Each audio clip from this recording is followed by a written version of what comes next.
सीताराम जय सीताराम जय सीताराम सीताराम सीताराम जय सीताराम सीताराम सीताराम सीताराम जय सीताराम सीताराम सीताराम सीताराम जय सीताराम सीताराम सीताराम सीताराम जय सीताराम सीताराम सीताराम सीताराम जय सीताराम सीताराम सीताराम सीताराम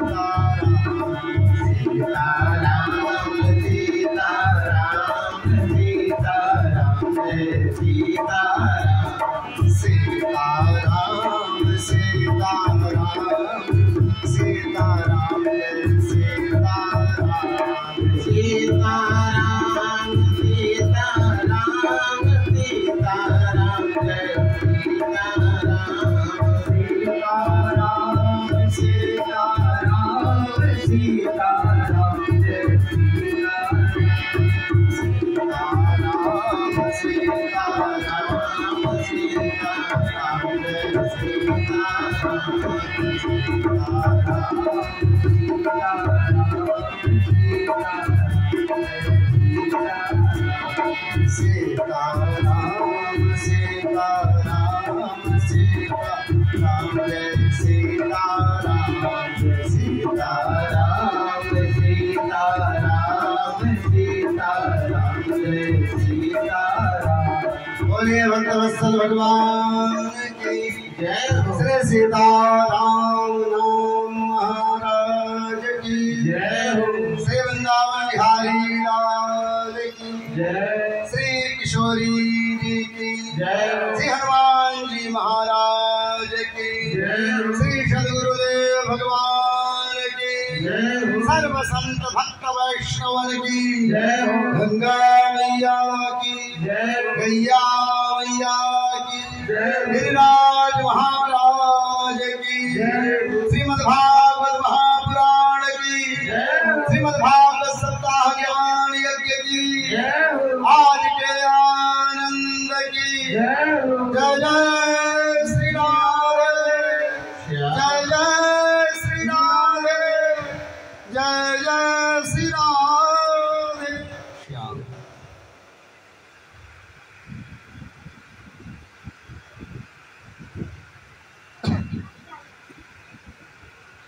अकारण करुणावतालय भक्तवान कल्पतरु तड़पित अभिनंदन पीताम्बरधारी भगवान श्री राघवेंद्र सरकार उनके परम प्रिया श्री किशोरी जी की असीम अनुकंपा से परम पावन दिव्य मिथिला धाम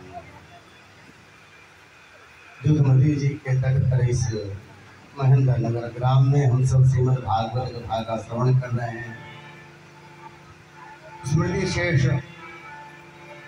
जो छोटी आयु में ही उन्होंने बहुत कुछ किया, जो सबको याद है। उनका जीवन, उनकी जीवन की शैली पुरुष का स्वरूप होता है, पुरुषार्थ का, पुरुषार्थी होना चाहिए। तो जो उन्होंने करके दिखाया, ऐसे हमारे इस श्रीमद् भागवत कथा के मुख्य प्रेरक और जिनकी स्मृति में और जिन्हें भगवत चरणारविंद की प्राप्ति के लिए यह श्रीमद् भागवत कथा हो रही है, राजेश शाह, उनके श्री रामानंदी वैष्णव पिताजी और उनका एक बालक। कठिन दुर्घटना कुछ साल पहले हुई, उस विस्फोट में जो भी मारे गए लोग थे उन सबके वैकुंठ प्राप्ति के लिए, भगवत चरणारविंद प्राप्ति के लिए यह आयोजन किया गया। और इस आयोजन के क्रम में हम लोग आज चौथे दिन पहुंचे हैं भागवत कथा श्रवण करने के लिए। जो भागवत कथा व्यक्ति को बड़े भाग्य से मिलती है, बहुत भाग्य से। वह भागवत कथा हम लोग को सहज रूप से मिथिला जी में प्राप्त हो गई। पर हमारी जजमान जी का भी नाम मिथिला ही है, मिथिला मैया है जो जजमान के रूप में बैठी है। कल तक हम सबने कथा के क्रम में सुना, ये बस साफ करो तो आवाज साफ कल हम सबने करो। जो है क्या ज़्यादा ठीक है, साफ नहीं आवाज साफ करो। कल हम सबने कथा के क्रम में जो श्रवण किया तो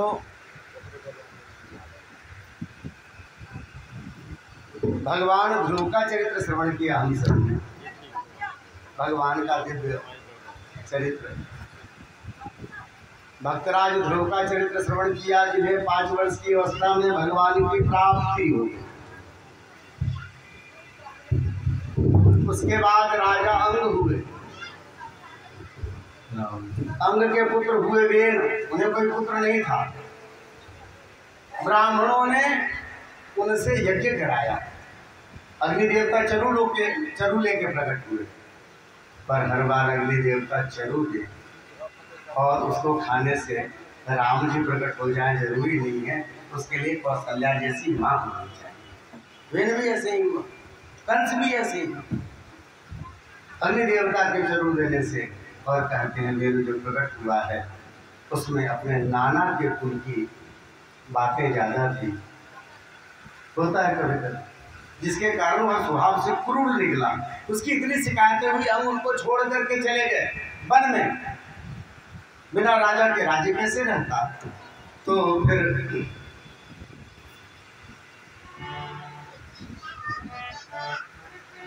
बेन को राजा बनाया गया। बेन बड़ा कठिन शासन, उसने पूरे शासन की स्थिति सुधार दी। शासन प्रशासन क्या होता है बताने लगा।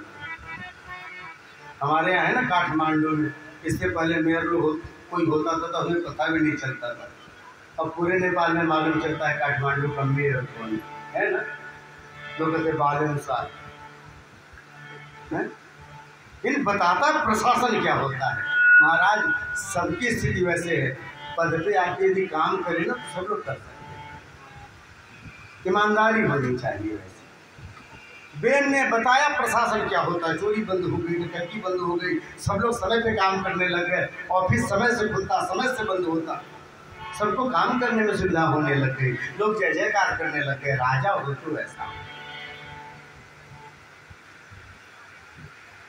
जय जयकार हर बार आपका फायदा करेगा जरूरी नहीं है, कई बार आपका अहंकार बढ़ा देता है। और आपकी कोई निंदा करता हो तो हर बार यह जरूरी नहीं है कि आपका नुकसान ही होता हो सकता है आपके जिम्मे का पाप हो ले रहा हो, आपका शरीर हल्का हो रहा है, आप पाप से मुक्त हो रहे हैं। यदि कोई व्यक्ति किसी की निंदा करता है ना तो उस व्यक्ति के हिस्से का पाप उसके माथे पे चढ़ता चला जाता है। इसलिए कहते हैं पर निंदासम अघन गरीसा, उससे बड़ा कोई पाप नहीं दूसरे की निंदा की जैसा। और दूसरों की जय जयकार जब होने लग जाए, बहुत होने लग जाए, तो समझना आपका यश क्षय हो रहा है, आपकी पुण्य क्षय हो रहा है। समाज में आदर मिलना, जय जयकार होना, यह तो पुण्यों का ही प्रताप है। अच्छा किसी चीज को आपने भजा लिया तो खर्चा हो गया ना, किसी पुण्य के प्रताप से सब मिलता है। तो क्या हुआ, उसमें अहंकार आ गया। उसने कहा जब मैं ही सब कुछ हूँ, मैंने ही शासन संभाला है, तुम भगवान की पूजा क्यों करते हो? मेरी पूजा, तुम्हें यज्ञ करने की आवश्यकता नहीं है, तुम्हें आहुति देने की आवश्यकता नहीं है, मेरी पूजा करो, मैं ही सब कुछ हूँ। ऐसा कहा महाराज। धीरे धीरे क्या हुआ, लोगों ने यज्ञ करना बंद कर दिया, पूजन पाठ करना बंद कर दिया, लोगों में निर्ममता आने लग गई, निर्ममता आने लग गई, ममत्व तो खत्म हो गया। धीरे धीरे लोग कठोर होने लग गए। जीवन में दान करने से नम्रता आती है, विनम्रता आती है। आप जब कहीं की परिक्रमा करते हैं तो धीरे धीरे महाराज आपके स्वरूप में परिवर्तन आता है।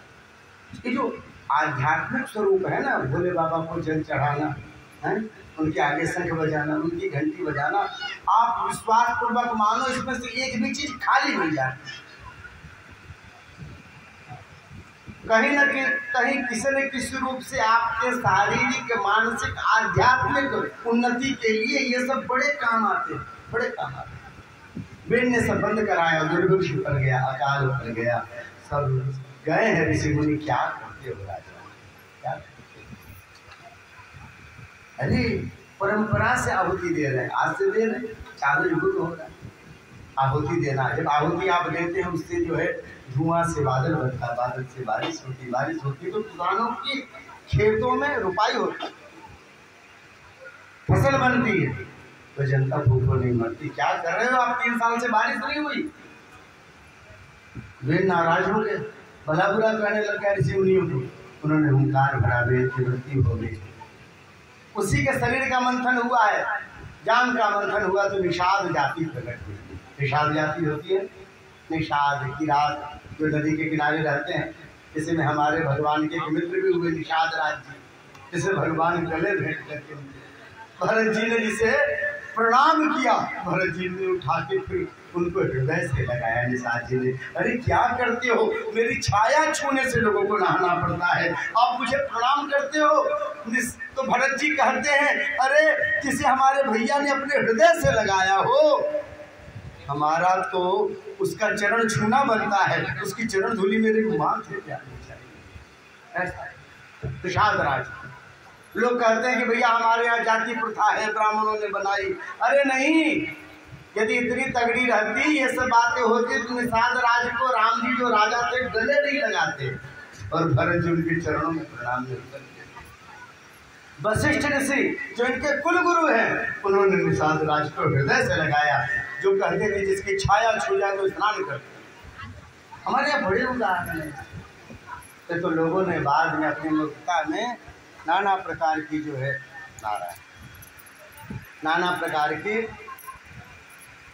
एक दूसरे से दूर करने के लिए नाना प्रकार के दोष दिखाने लग गए। भैया आपके बाबूजी बड़े मानते हैं, आपकी माता जी भी बड़ी मानती हैं।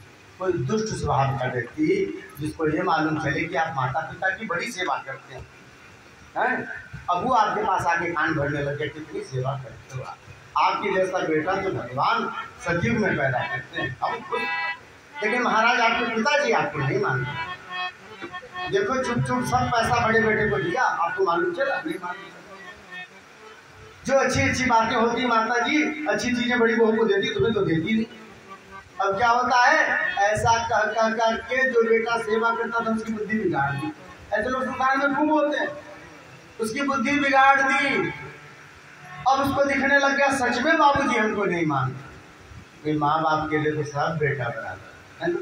अरे जो ज्यादा गरीब रहता उस पर तो ज्यादा कृपा होती है, ज्यादा कृपा होती। आपको अपने समाज में खूब देखने को मिलेगा, जिसको दिक्कत होती है ना, माँ उसी के हिस्से में जाती है, कहती इसके यहाँ दिक्कत है, हम इसके पास रहेंगे। जो ढुआ पैसा वाला रहेगा वहाँ नहीं रहेगी, जहाँ दिक्कत रहेगा वहाँ जाएगी। माँ बाप ऐसा सोच होता है। पर ऐसे दुष्ट व्यक्ति हो जाते हैं, कान भर के आपकी बुद्धि बिगाड़ देते हैं। ऐसे ही शास्त्रों में लोगों ने अपने मन से बातें डाल करके इसका अर्थ ऐसा हुआ, इसका अर्थ ऐसा हुआ, महाराज हमारी बुद्धि बिगाड़ने लग गए आपस में। नहीं तो हिंदुवा सोदरा सर्वे, हिंदू जो भी है संसार भर में, तो महाराज हम सब कश्यप ऋषि की परंपरा के, मनु शत्रुपा की परंपरा के, ब्रह्मा की परंपरा के, क्या मानना? ऐसा बरगला के लोग धर्म परिवर्तन कर देते हैं, ईसाई मुसाई बना देंगे, इसे क्या करना। पहाड़ों पे तो लोग मुसलमान बन जा रहे हैं, बुद्धि बिगड़ जा रही है। महाराज अपने धर्म को छोड़ करके जो जाता है उसका सातों द्वीप में कहीं कल्याण नहीं होता और कहीं नहीं चला। अपने धर्म में रहना चाहिए। अधर्मो रक्षति रक्षिता। आज आप सब कथा में बैठे है ना, सब लोग कथा में बैठे हैं क्योंकि अपने भगवान को आप प्रेम करते हैं, क्योंकि माता पिता दादा दादी ने गरीबी में भी परेशानी में भी अपना धर्म नहीं छोड़ा, तब तो हम सब कथा में बैठे हैं। कितनी भी परेशानी हुई, कितनी भी दिक्कत हुई, पर सीताराम जी के चरण नहीं छोड़े, हनुमान जी की हनुमान चालीसा नहीं छोड़ी। इसलिए तो आज हम सब हैं। यदि वो गड़बड़ा जाते कहते भैया वहाँ पे पूरी मिलती है, हमको तो रोटी की भी दिक्कत है, चलो धर्म परिवर्तन नहीं करें। कष्ट सहा, परेशानी सही, बहुत दिक्कत सही, तब आज हम सब बैठ करके कथा सुन पा रहे हैं। ये पूर्वजों की कृपा है। यहाँ विषाद राज के जन्म की बात है। उसके बाद पृथु और अर्ची प्रकट हुए हैं। इन्होंने 100 यज्ञ किया है सब, और 100 यज्ञ में इन्होंने बहुत परेशान किया। यज्ञ पूरा नहीं होने दे रहा है। ब्राह्मणों ने कहा मैं आपको बताता हूँ ब्राह्मणों के पास क्या शक्ति है। ये जो मंत्र है ना, ये ब्राह्मणों के अधीन है, और मंत्र के अधीन देवता है। मंत्राधीना जगत सर्वम, नहीं देवाधीना जगत सर्वम, देवाधीना जगत सर्वम मंत्राधीना च देवता, ते मंत्रा ब्राह्मणाधीना तस्मात् ब्राह्मण। हम आपको बताते हैं ब्राह्मण की क्या शक्ति होती है। मंत्र का उच्चारण किया, आकाश से अपने आसन से इंद्र पतन होने लग गए, गिरने लग गए, हाहाकार मची। आज तक देवाधिदेव जो यज्ञ के मुख्य देवता कहे जाते हैं, कुछ गिरते हुए किसी ने नहीं देखा। अब तो घबराहट मची, ऋषि मुनि आए हैं, सबने आके समझाया, अरे रुको भैया, ऐसा न करो, ऐसा ये ठीक नहीं। इससे तो क्या होगा महाराज, नियम सब टूट जाएंगे। सब नियम से बंधा हुआ पूरा संसार है। जब समझाया है तो महाराज भगवान स्वयं प्रकट हुए, और भगवान ने कहा तुम्हारा ये बुरा मान लिया गया। बहुत प्रसन्न हुए, और उन्होंने भगवान की बड़ी सुंदर स्तुति की है। भगवान ने कहा देखो मेरी कोई स्तुति करता है ना, तो मैं कहता हूँ कुछ मांगो, तो भैया कुछ मांग लो हमसे। तो पृथु कहते हैं कि प्रभु आप देना चाहो ना। एक बार जब हम कथा में बैठा करते हैं तो 2 कानों से मुझे तृप्ति नहीं होती, मन तृप्त नहीं होता, सोचते और कथा सुने और कथा सुने। 1000 कान लगा दो आप, जैसे 4-4 साउंड बॉक्स लगाया ना हमारे 2 कान के लिए, ऐसे ही आप हमारे 1000 कान लगा दो, तुम 1000 कानों से भगवान की कथा हम सुनते। भगवान मुस्कुराने लगे। कहा 4 कुमार आए हैं, उन्होंने उपदेश किया, बड़ा सुंदर प्रसंग है भागवत का। पृथु अर्ची के बाद उनकी वंश परंपरा में प्रचेता आदि आए हैं, उनकी कथा आती है। महाराज कभी कभी क्या होता है कि हम सब कुछ नियमों को तो ठीक करते हैं, कुछ देखा देखी करते हैं। जो देखा देखी करते हैं वो कभी कभी गड़बड़ होने लगता है। तो क्या होता है, पृथु और अर्ची ने यज्ञ किया क्योंकि धरती पे अकाल पड़ रहा था। उन्होंने 100 यज्ञ, शतक्रतु जैसे हो गए, इंद्र के जैसे, इंद्र हो रहा था।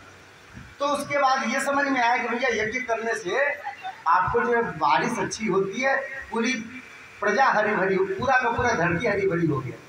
तो यज्ञ ही कर दी। अब महाराज यज्ञ की परंपरा बन गई। यहाँ यज्ञ खत्म हुआ, यहाँ शुरू हो गया, यहाँ यज्ञ खत्म हुआ, यहाँ शुरू होता है ना। हनुमान जी का झंडा यहाँ से उठा, वहाँ शुरू कर दिया, वहाँ से उठा, इधर शुरू कर दिया, होता है। मेला पे मेला लगना, ऐसे यज्ञ शुरू कर दिया। अब देखा उन्होंने यज्ञ तो हो रहा है, पर धीरे धीरे जैसे जैसे साल बीता, उसमें अपने मन से कुछ न कुछ लोग जोड़ते चले गए। पूजा पाठ, नियम, संयम, परिक्रमा आपको अपने मन से अगल बगल पूछ के नहीं करना चाहिए, अपने माता पिता से पूछ के करना चाहिए। माता पिता सीधे हो तो गुरुजी से पूछ के करना चाहिए। नहीं तो क्या होता है, लोग मनमाना करने लग जाते हैं और बताने वाले भी मिल जाते हैं। अब बताने वाले मिल जाएंगे, आपको डिस्टर्ब कर देंगे। नाक उधर करना चाहिए, आँख इधर करना चाहिए, कान ऐसे होना चाहिए, ऐसे पूजा नहीं मारे। इसीलिए शास्त्र में क्या लिखा है उसके अनुसार करना चाहिए। ऐसे ही यज्ञ की परंपरा जब इन लोगों ने शुरू की प्रचेताओं ने, तो बलि का विधान हो गया। ढेर सारे जीवों का बलि देने लग गए। बलि का तो ऐसा विधान था पहले कि जिस जीव के बलि का वहाँ विधान था वह जीव पुनः जीवित हो जाता था। आज भी आप जब जाएंगे मुंडेश्वरी माँ के पास, रोहतास में एक मुंडेश्वरी माँ है, वहाँ बकरे की बलि होती है जी, बकरे की बलि होती है। पर कैसी बलि होती है, वहाँ ले जाते हैं बकरे को, और वहाँ जो पुजारी जी रहते हैं उसके ऊपर अक्षर छिड़कते हैं। जब भी अक्षर छिड़कते हैं बकरा वही मर जाता है, भड़ से गिर जाएगा, खत्म। और इसके बाद क्या करेंगे, फिर कहेंगे माँ स्वीकार करो, हो गया, दोबारा अक्षर छिड़केंगे उठ के भाग जाएगा। हो गया, चढ़ गया, किसी जीव की हत्या भी नहीं हुई।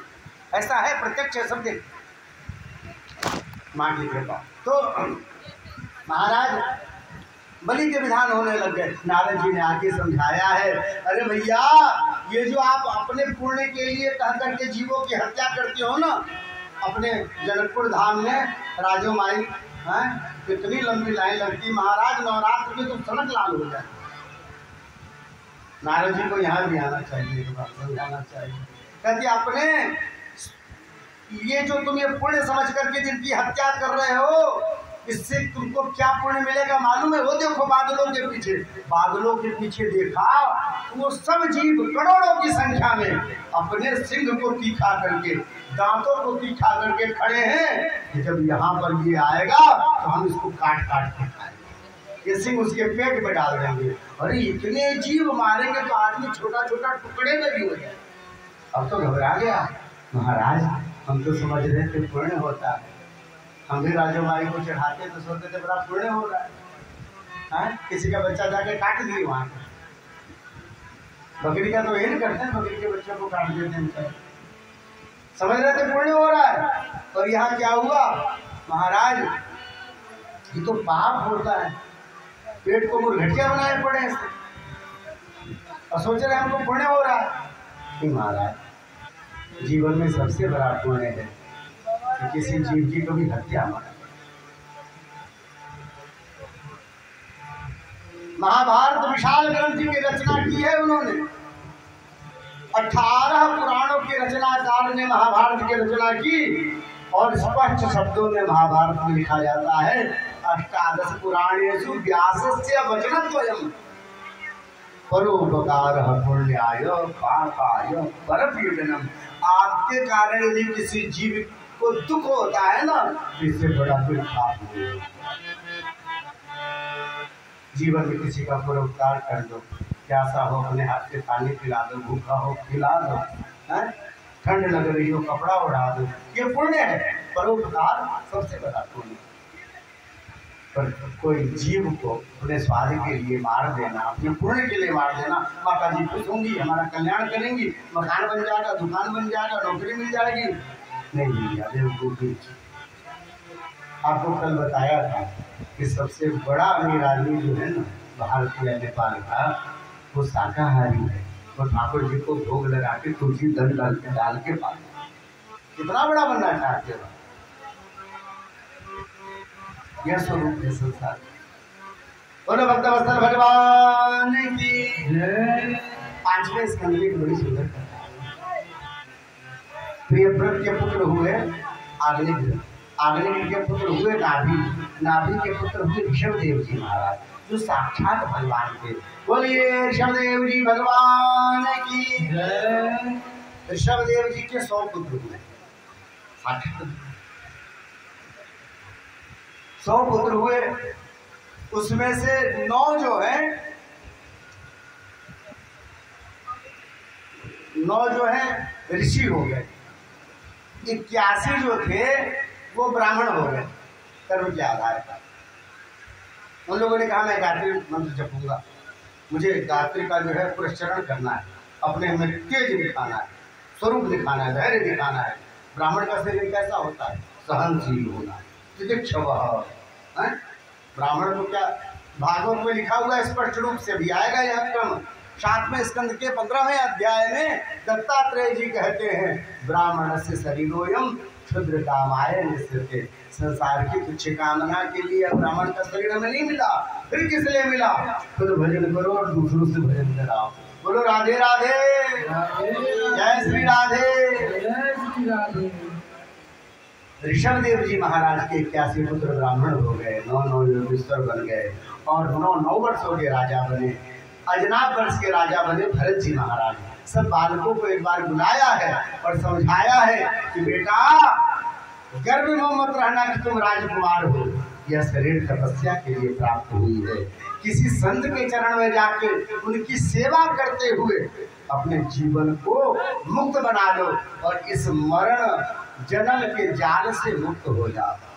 महत सेवा द्वार माहुर विमुक्ते तमोद्वारम योषिताम संगी संगम महांतस्ते समचित्ता प्रशांता विमन्यव सुविधा साधव हुए। बोले किसी साधु का संग करोगे तो मुक्ति मिलेगी। फिर बंधन किससे मिलता है? महाराज ऐसे व्यक्ति के पास कभी मत बैठना, वह आपको निश्चित नरक में ले जाएगा, जो अक्सर दूसरों की औरतों की चर्चा करता होता है ना। बहुत लोग ऐसे होते हैं, पान पापी, हर समय किसी न किसी महिला की चर्चा करेंगे, दूसरों की औरतों की चर्चा करेंगे। महाराज ये खुद तो नरक में जाएगा, खुद दुख पाएगा, इसके पास जो बैठेगा ना, तमोद्वारम जोशिराम संगी संगम महांतस्ते। पहचानेंगे कैसे साधु कौन है जिनके चरणों में जाके बैठे हैं? महांतस्ते समचित्ता प्रशांता विमन्यव सुहृदः साधव।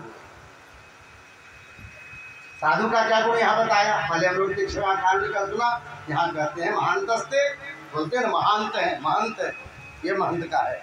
समचित्ता प्रशांता, समचित्त रहे, इसको ज्यादा मानते हैं महाराज, इसको कम मानते हैं, इस पे ढल गए हैं, इसको देखना नहीं चाहते। ऐसा नहीं होना चाहिए। प्रशांता, कैसी भी विपरीत परिस्थिति आ जाए सदा एक जैसे बजे बोलता है, ये संसार है। विमन्यव, जिनमें क्रोध कपूर की तरह भी ना हो, बिल्कुल क्रोध नाम मात्र का ना हो, और सुहृदः साधव हो, जो सुहृद हो सब जीव के लिए, वो जो साधु। हमारे गुरु महाराज कोई आ जाए, यदि आ जाए तो कहते आओ, धाम में बना के रखा, आश्रम क्यों रखा? हम तो कहीं भजन कर लेते, फिर इतना बड़ा आश्रम क्यों है? तो पूछे हाँ महाराज जी क्यों है? तुम्हारे लिए बनाया, घर में भजन तो बनता नहीं है, यहाँ बैठ के थोड़े दिन माला जप लो। देखो ध्यान रखे, भात बनाओ, प्रेम से खाओ, भजन करो, तुम्हारे लिए है, हम तो कहीं पेड़ के नीचे भजन कर लेंगे। विमन्यव सुविधा साधु बोले। महाराज हमारे गुरु जी के 10,000 से ऊपर विशाल परंपरा, ऐसे संत। जब ये बताया सब भाइयों ने सुना, भरत जी की कथा आगे चलती। शबदेव जी ने बच्चे को राजगादी सौंप के स्वयं बनता रहा लिया है, वन में जाके भजन करते करते महाराज वन में आग लगी और उनका शरीर शांत। शबदेव जी की बड़ी महिमा, इन्हीं से बाद में कहते हैं जैन धर्म निकला। एक जैन धर्म है ना, महावीर स्वामी अंतिम तीर्थंकर हुए, ऋषभदेव जी पहले तीर्थंकर हुए, जैन धर्मावलंबी। टीवी में दिखते होंगे, ऐसे मुंह में कपड़ा बांधे रहते हैं, प्रवचन करते। एक तो बाबा नंगे बैठे रहते, प्रवचन करते रहते, वो जैन धर्मावलंबी। जैन में 2 स्वरूप हो गया बाद में, एक श्वेतांबर, एक दिगंबर। वो परंपरा वहीं से चली, क्योंकि ऋषभदेव जी ऐसे ही रहते थे, बिना वस्त्रों के रहते, तो भगवान की अपनी परंपरा। इसके बाद महाराज भरत जी का चरित्र है, ऐसे प्रजापालक हुए। इस देश का नाम महाराज अजनाब वर्ष का नाम भारत पड़ा। भारत बड़ा दूर दूर तक था महाराज। ये जो भारत था ना, ये सब भारत थे, बाद में छोटे छोटे देशों में बट गए, नहीं तो पूरा ये जो चाइना के अंदर चला गया है, जो बौद्धों के भी मुख्य केंद्र था तिब्बत, वो तिब्बत वगैरह वियतनाम वगैरह सब भारत में था। अभी एक जगह खुदाई हुई है वियतनाम में, तो वहां पर शिवलिंग मिला है, विशाल शिवलिंग, जो आज से 1300 साल वर्ष पहले का, और उसमें लिखा हुआ है कि यहाँ के ब्राह्मण राजा ने यह शिव जी का लिंग स्थापित। अभी ये जो फेसबुक पे सब दिख रहा है, वियतनाम में अभी मिला है, वियतनाम तक, उसके आगे तक भारत भूमि, इधर ईरान, इराक, ये सब भारत के अंतर, ये कांधार, गंधार, ये सब भारत के अंतर, विशाल भारत भूमि। तो मामा शकुनी जी उधर ही गए थे, अफगानिस्तान, गांधार में शकुनी, और कैकेयी जी उससे आगे ईरान के ना, कैकेयी देश वहाँ पे था, ईरान में। वहाँ के लोग बहुत सुंदर माने जाते हैं, कैकेयी जी बहुत सुंदर। वहां तक उनका राज्य था, विशाल राज्य का उपभोग किया, बाद में अपने बेटे को राजगादी सौंपी, स्वयं गए वन में, सोचा पूरा हो गया, अब तो भजन करना है, भगवान के चरण पकड़ने हैं, सब काम पूरा हो गया, निश्चिंत हो गए, अब तो भगवत चरणारविंद में ले जाएंगे। पर लोग कहते हैं कि सीताराम सीताराम, राधे श्याम करने का अभ्यास बनाए रखो, पता नहीं कब छूट जाए। थोड़े दिन तो बना रहता है, बाद में छूटता है, काल का कोई ठिकाना नहीं कब आ जाए। इसलिए जब मौका मिले बोलिए राधे राधे राधे राधे, जय श्री राधे जय श्री राधे बोलते रहना चाहिए। जब उन्होंने देखा कि महाराज अनिश्चित हो गए, एक बार ऐसे सूर्य को जल दे रहे थे, अचानक एक गर्भवती मृगी जल पी रही थी। शेर ने देखा मृगी को, गर्जना किया और वह मृग का गर्भपात हो गया। पूरा गर्भ था, इसलिए वह छोटा सा छौना बहने लग गया। जब मृगी भागी तो छोटा सा बालक बहने लग गया। मृग का बच्चा भरत जी निकाल करके ले आया, हृदय में ममता आ गई भैया, कैसे कैसे करके उसको दिलाया। उस दिन का पूजा पाठ जब सब रह गया, महाराज जी गया। लेकिन अब तो उसका ख्याल रखने लग गया, किसको सौंपते, ख्याल रखने लग गए। धीरे धीरे पूजा पाठ कम हो गया, नियम कम हो गया, जब करते हुए उसी में ध्यान जाए। जैसे माता जी लोग घर में जब करती है, ध्यान रहता है बचवा किधर है, कहीं गिलास ना उलट दिया हो, दूधवा तो नहीं पलट दिया ना। बड़ा मुश्किल होता है, बाल बच्चे छोटे हो उस समय पूजा पाठ आदि करना मुश्किल से भी कैसे कैसे संभाल के कह बस 2 मिनट रुको, हम जाके जो है सो गौरी जी का पूजा करके आते हैं। और जब तक गौरी जी का पूजा की, इधर दाल उल्टा पड़ा है, चावल उल्टा पड़ा। बच्चे लोग ऐसे ही करते हैं, हमारा बड़ा संभालना पड़ता है। तो हुआ क्या, तो नारायण नारायण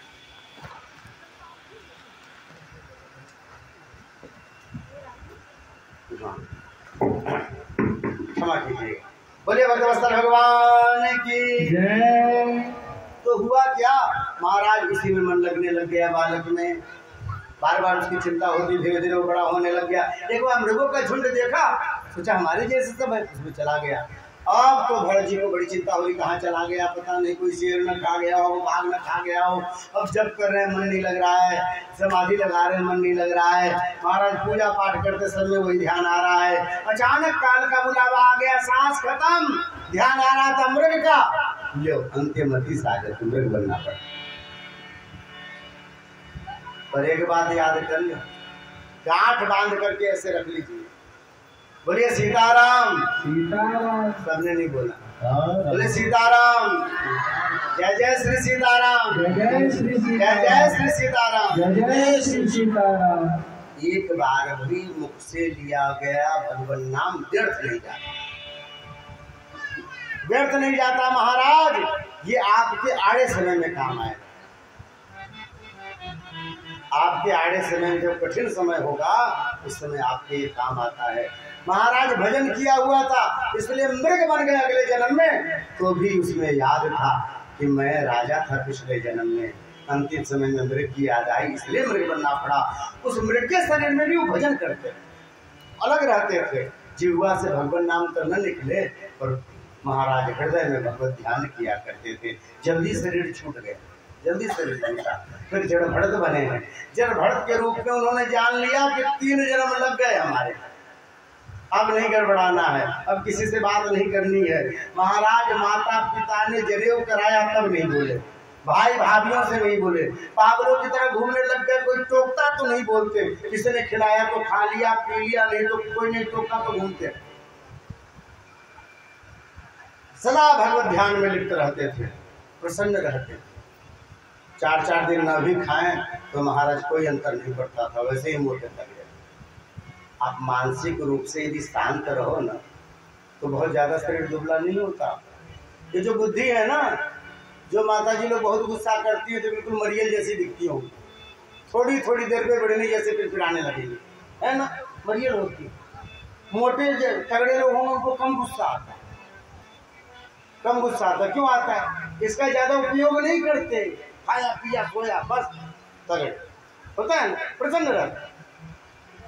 और जिसने ज्यादा उपयोग किया, इधर का सोचा उधर का सोचा, ये नहीं मानता वो नहीं मानता, गुस्से से महाराज दुबले। क्यों? इस ट्रांसफार्मर में जो है ना सबसे ज्यादा खून खर्चा होता है शरीर का। आप यदि इसको ज्यादा इधर उधर लगा के रहेंगे तो दुबले हो जाएंगे महाराज, समझ रहे हैं? इसको चलाने में सबसे ज्यादा खून खर्चा होता है, इसके कारण व्यक्ति दुबला पतला। जो ज्यादा सोचता नहीं, आप देखना बिना खाए पिए मोटे दिखे, प्रसन्न प्रसन्न रहेंगे। जड़ भरत जी का यही हाल है, प्रसन्न रहते, मोटे रहते, मिले न मिले प्रसन्न रहते। होता है ना, घर में जो तुलसी रहती है उसका बड़ा ख्याल रखो। महाराज ठंडी में उसका कपड़े लगा के रखते हैं, सब करके रखते हैं, उसके बाद भी सूखने लगती है, मना के रखे। और वही पत्थर पे कहीं दीवार पे निकल गई हो, आप पानी भी न देने जाओ तब वो हरी भरी लगती। क्यों? उसके पानी की व्यवस्था ठाकुर जी करते हैं। अपने घर की गाय दुबली पतली दिखेगी और महाराज सड़क पे घूमने वाले साढ़ साहब मोटे तगड़े दिखाई देंगे, न उनका कहीं नाद है, न उनके लिए कोई एक बाल्टी पानी लेके आता है। तो किसी के दरवाजे में मुंह डाल दिया तो 2 डंडे अलग से मारते हैं, तब वो साढ़ का क्या हाल है? क्यों? राम जी को भरोसे है, भगवान उसकी व्यवस्था करते हैं। राम जी जिसको खिला के रखते हैं जब तो सदा प्रसन्न रहता है, उसकी सब व्यवस्था करते हैं, ठाकुर जी व्यवस्था करते हैं। जड़ भरत जी की व्यवस्था ठाकुर जी कर रहे हैं। महाराज एक बार डकैतों ने पकड़ लिया, ले गए उनका बलि चढ़ाने के लिए। बड़ा मोटा तगड़ा है, काली माई के सामने बलि चढ़ाएंगे, काली माई प्रसन्न होंगे। खूब बढ़िया उनको नहलाया धुलाया, सुंदर सुंदर पीताम्बरी पहनाया, तो प्रसन्न नहीं हुए। खूब सुंदर सुंदर भोजन कराया उनको, कोई प्रसन्नता नहीं, जो दिया खा लिया, ठीक। और उसके बाद कहा चलो गोली बेदी पे अपना सिर रख दो और तुम्हारा बलि चढ़ाएंगे। तो भी कोई दुख नहीं, रोए धोए कुछ नहीं, अरे शरीर क्या है। रख दिया बलि बेदी पे सिर। डकैत ने बड़ा कृपाण उठाया और सिर जब ही काटने को चला, भैया सब लोग मानते हैं पत्थर की ये मूर्ति है, पर महाराज जड़ भरत तो मान रहे थे कि तो काली माँ है, उनके सामने सिर रख रहे हैं, माँ देख रही है ना, हमें क्या चिंता करना। माँ के गोद में भी आके बच्चा सोचता है कि हमारा हित होगा कि यही होगा, ये मान रहे थे पत्थर का है। जड़ भरत जी ने माना कि मेरी माँ है, काली माँ उसी समय प्रकट हो गई। उन्होंने तुरंत तलवार हाथ से छीन लिया, जितने डकैत थे सबका सिर काट दिया है। जड़ भरत जी का भार लाता नहीं। जाको राखे साइया मार सके ना कोई, बाल नमा का कर सके जो जग बैरी हो। जड़ भरत जी फिर वहां से चल दिए हैं। रास्ते में रघुगण मिले, उनका एक पालकी ढोने वाला बीमार पड़ा, पालकी में इनको लोगों ने लगा लिया। इन्हें पालकी लेके चलना नहीं आता, सब काम सब नहीं कर सकते ना। जो 2 कट्ठा को एक दिन में खोद लेता है फावड़े से, कुदाल से, वो महाराज 2 बोरा चावल एक दिन में फटाक से नहीं खरीद सकता है ना। और जो 2 बोरा चावल तुरंत से खरीद सकता है, फिर उसको कुदाल दे दो पसीना आ जाएगा, वो नहीं खरीद सकता। इस संसार में ऐसे ही है महाराज, सबको सब गुण नहीं आते। तो इनको जो है पालकी ढोना नहीं आता था। चलते थे तो चींटी उटी को देख करके कूद जाते, कोई जीव न मर जाए हमारे पैर के नीचे। और पालकी ढोने से जब भी कूदते थे, ढोने वाला यदि कूदेगा तो जो उसके अंदर बैठा व्यक्ति उसको तो बड़ी जोर से चोट लगेगी। बंद पालकी होती थी ना, बंद पालकी हम लोग ने बचपन में सब देखा है। अभी तो उम्र वाले सब बैठे हैं, बचपन में सबने पालकी देखा है। इधर 20-25 साल में बंद हो गए, नहीं तो दरवाजे के सामने से कभी कोई निकल जाता था पालकी लिए हुए। आज भी अपने किशोरी जी का डोला, मिथिला बिहारी का डोला पालकी ढोने वाले चलते, ऐसी ही पालकी होती थी, दुल्हन उसी में जाती थी, राजा उसी में चलते। राजाओं की बड़ी पालकी होती थी। उसको बड़ी जोर से चोट लगी, उसने माथा सहलाया, कौन है ये, नीचे रखो पालकी, मैं भी इसको ठीक करता हूँ। बाहर निकला, कौन है ये? अभी ये नया वाला आदमी ना, अपने आदमी लोग पहचानते थे सेवकों को। हाँ महाराज, अच्छा तुमने बदमाशी की, चलना नहीं आता तुम्हें, अभी सुधार दूंगा तुम्हें, मैं राजा हूँ, अभी शासन करूंगा तुम पे। फिर सोचा इसकी समझ में नहीं बात आ रही, इनको तो कोई असर ही नहीं पड़ रहा है। आहा, बड़े दुबले पतले हो, खाने को नहीं मिला बहुत दिन से तुम्हें, सुधर के रहो, अब लेके चलना पालकी, तो ठीक से चलना। महाराज फिर लेकर के चले पालकी, फिर कूदे, चींटी को देख करके ये चोट लगी। अब तो राजा ने कहा उतारो, मैं बताता हूँ। क्रोध बबला राजा बाहर से भी निकला है। भरत जी कहते हैं, राजा कौन राजा, कौन प्रजा, कौन मालिक, कौन सेवक? अरे भैया, 5 तत्वों का तुम्हारा शरीर, 5 तत्वों का हमारा शरीर, छित जल पावन गगन सबीरा, चाहे प्रचंड जी हो, चाहे हमारे महेंद्र नगर का कोई हो, सबका शरीर इसी से न बनता है, हैं? तो जब तुम भी वैसे ही हो, हम भी ऐसे ही हैं, तो कौन राजा कौन प्रजा? तुम्हारा अहंकार तुम्हें बताने लग गया कि तुम राजा हो। बाकी काहे का राजा हो? राजा जो हमारे जीवन में घटता हो तुम्हारे जीवन में घटता है। अब तो राजा के दिमाग खराब हुआ। अरे राम राम, ये तो कोई साधु महात्मा नजर आ रहे। कौन हो महाराज? आप हो कौन? हमारे गुरु जी तो नहीं हो जहां मैं सत्संग करने जा रहा हूं। नहीं राजा, तुम एक छोटे से सोवियत देश के राजा हो। ये अखंड जम्बूद्वीप जहां तक था, मैं पूरे जम्बूद्वीप का राजा था, पृथ्वी का राजा। मेरे राज्य में सूर्य का अस्त नहीं होता। ये राजा केवल अहंकार होता है राजा। राजा भी तभी मरते हैं जब कोई सामान्य व्यक्ति मरता है। ऐसा थोड़ी कोई राजा बन जाता है तो भगवान कहते हैं तुम 200 साल जियोगे, बाकी लोग 100 साल जिएंगे। ऐसा थोड़ी नहीं होता है महाराज। हम लोग देखते देखते रहे, 2-3 प्रधानमंत्री टपक गए बेचारे। इतना नाम था, इतनी इज्जत थी, इतना प्रतिष्ठा था, पर कुछ नहीं हुआ। जब जाना था तो चले ही गए। यह शरीर का नियम है महाराज। काहे का राजा, काहे का प्रजा? भजन करो राजा, भजन। भजन कैसे बनेगा? जब जीवन में सत्संग होगा। सत्संग कैसे होगा? जब जीवन में विनम्रता बनेगी। महाराज विनम्रता पाने का क्या उपाय है? जब हम आपकी तरफ विनम्र हो जाए, हमें अहंकार न रहे। बड़ा सुंदर यहाँ पे कहा है, राजा यदि विनम्रता चाहते हो ना, हाँ आप बता दीजिए, हम करेंगे। कितना दान करना है मैं दान करूंगा, मैं राजा हूँ, मेरे पास सब है। कितना होम करना है बता दीजिए, तिल जौ घी कितना लगे मैं करूंगा। महाराज कौन सा अनुष्ठान करना है मैं ब्राह्मणों को बैठा दूंगा, ब्राह्मण सब करेंगे। नहीं राजा, जीवन में नम्रता, विनम्रता, ये सब अनुष्ठान करने से, सूर्य को अर्घ देने से, होम करने से नहीं आता। बड़ा सुंदर श्लोक है, हम सबको इसका जो है स्मरण करना चाहिए श्लोक का। रघु गणित तपसा न याति, न चज्जया निरवपणाद गृहात्वा, न छंदसा नैव जलाग्नि सूर्ये, बिना महत्पादरजोभिषेकम्।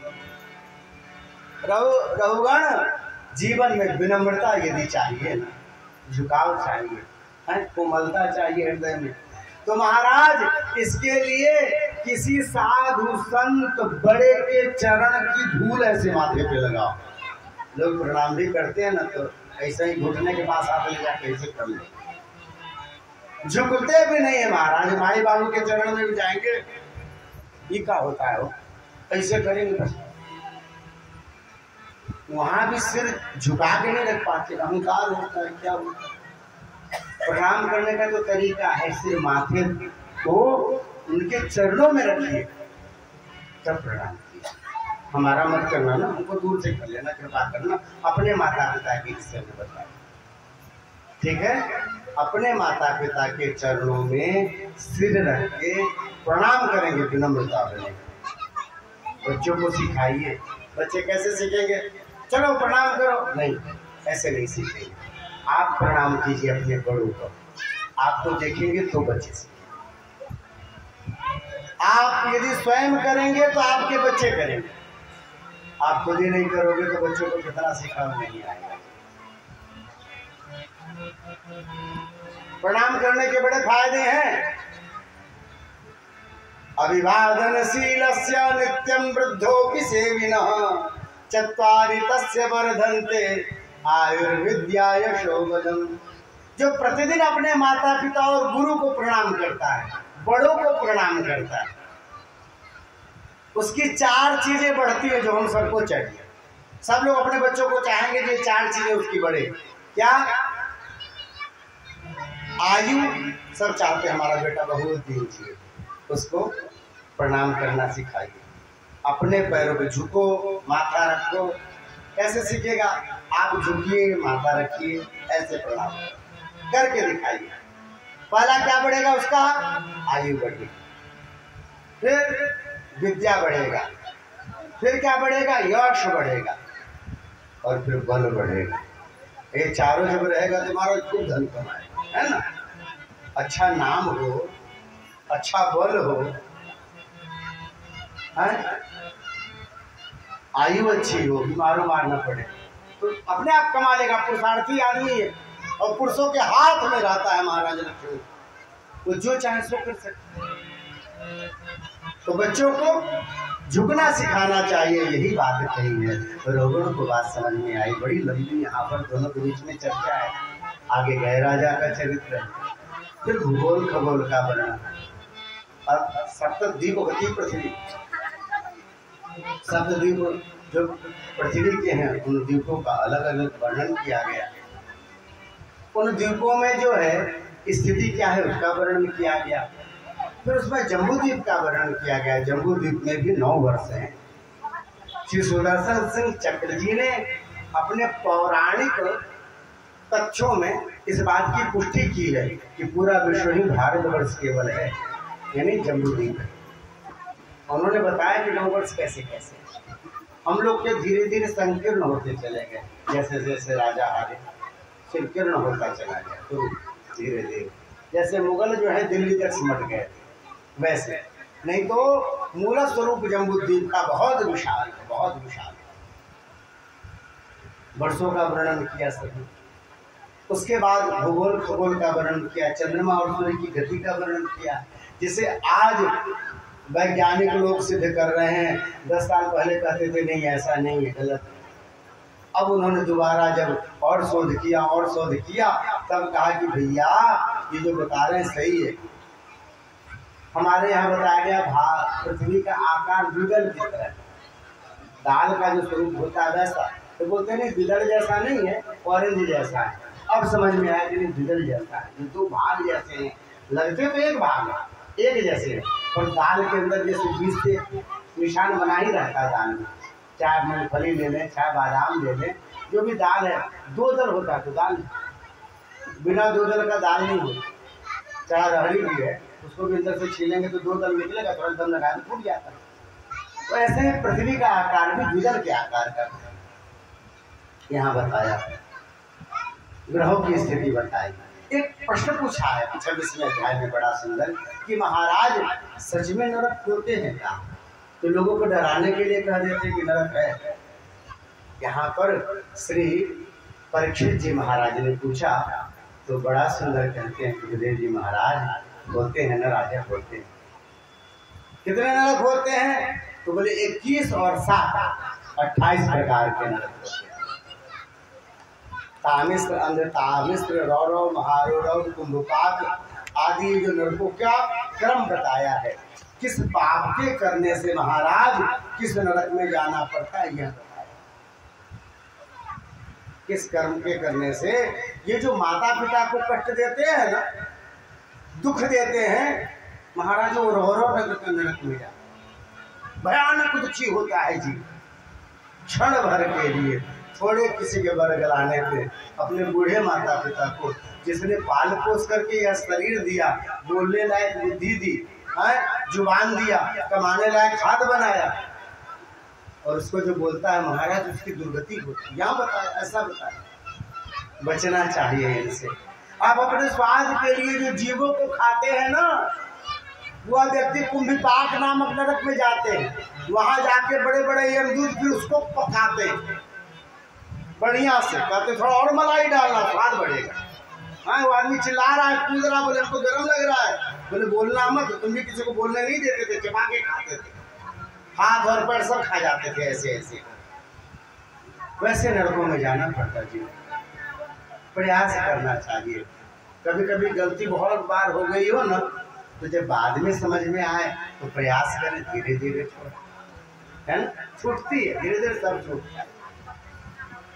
और मान लो कि कहती महाराज कभी छोड़ देंगे, अरे जब 30 साल 40 साल तक खाए और जब मन नहीं उससे हटा, तो बाद में ऐसा समय कब आएगा जब हटेगा? नहीं हटता महाराज, नहीं हटता।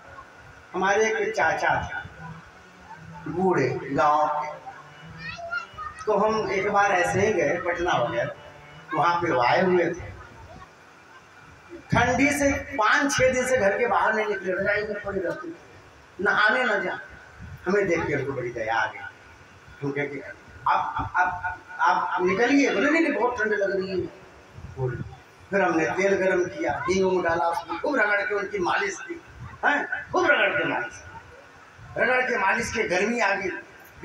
उसके बाद जाके स्नान किया, 5 दिन पे नहाए, स्नान किया। बोले झोला दो, और झोला दिए, गए वहां से मछली लेके आए। अब हम गरमा गए हैं, गला काट के खाएंगे। हम सोचे इससे बढ़िया तो मरे पड़े थे, अच्छे थे। झूठे का इनका मालिश किया। खाते हैं ना जीव, कुछ भी खाते हैं सब। महाराज किस लिए खाते हैं? सोचते हम ताकतवर हो जाएंगे, स्वादिष्ट मिलेगा। अच्छा, अरे जल्दी मर गए वो, बाद में शुगर हो गया, क्या हो गया, कम अवस्था में चले, जल्दी चले गए। उनके साथ वाले सब है महाराज इतना जीव को नहीं बनाओ कि किसी का जो है गर्दन काटना पड़े आपके स्वाद के लिए। बोले भक्तवत्सल भगवान की। नरकों की श्रेणियां सुनी है, घबराए हैं, चाहते अनचाहे आपसे पाप बन ही जाता है। परीक्षित कह रहे हैं आप कितना भी संभाल के चलो पाप बने। कुछ कर्मों के करने से पाप बनता है, कुछ कर्मों के न करने से पाप बनता है। जैसे जरा बच्चों को भगाइए तो सब हल्ला कर रहे हैं, भगा दीजिए पीछे से, नहीं तो मैं चुप होके बैठे।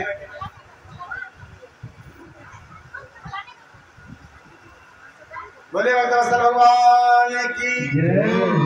कुछ कर्मों के करने से पाप बनता है, कुछ कर्मों के न करने से पाप बनता है। जैसे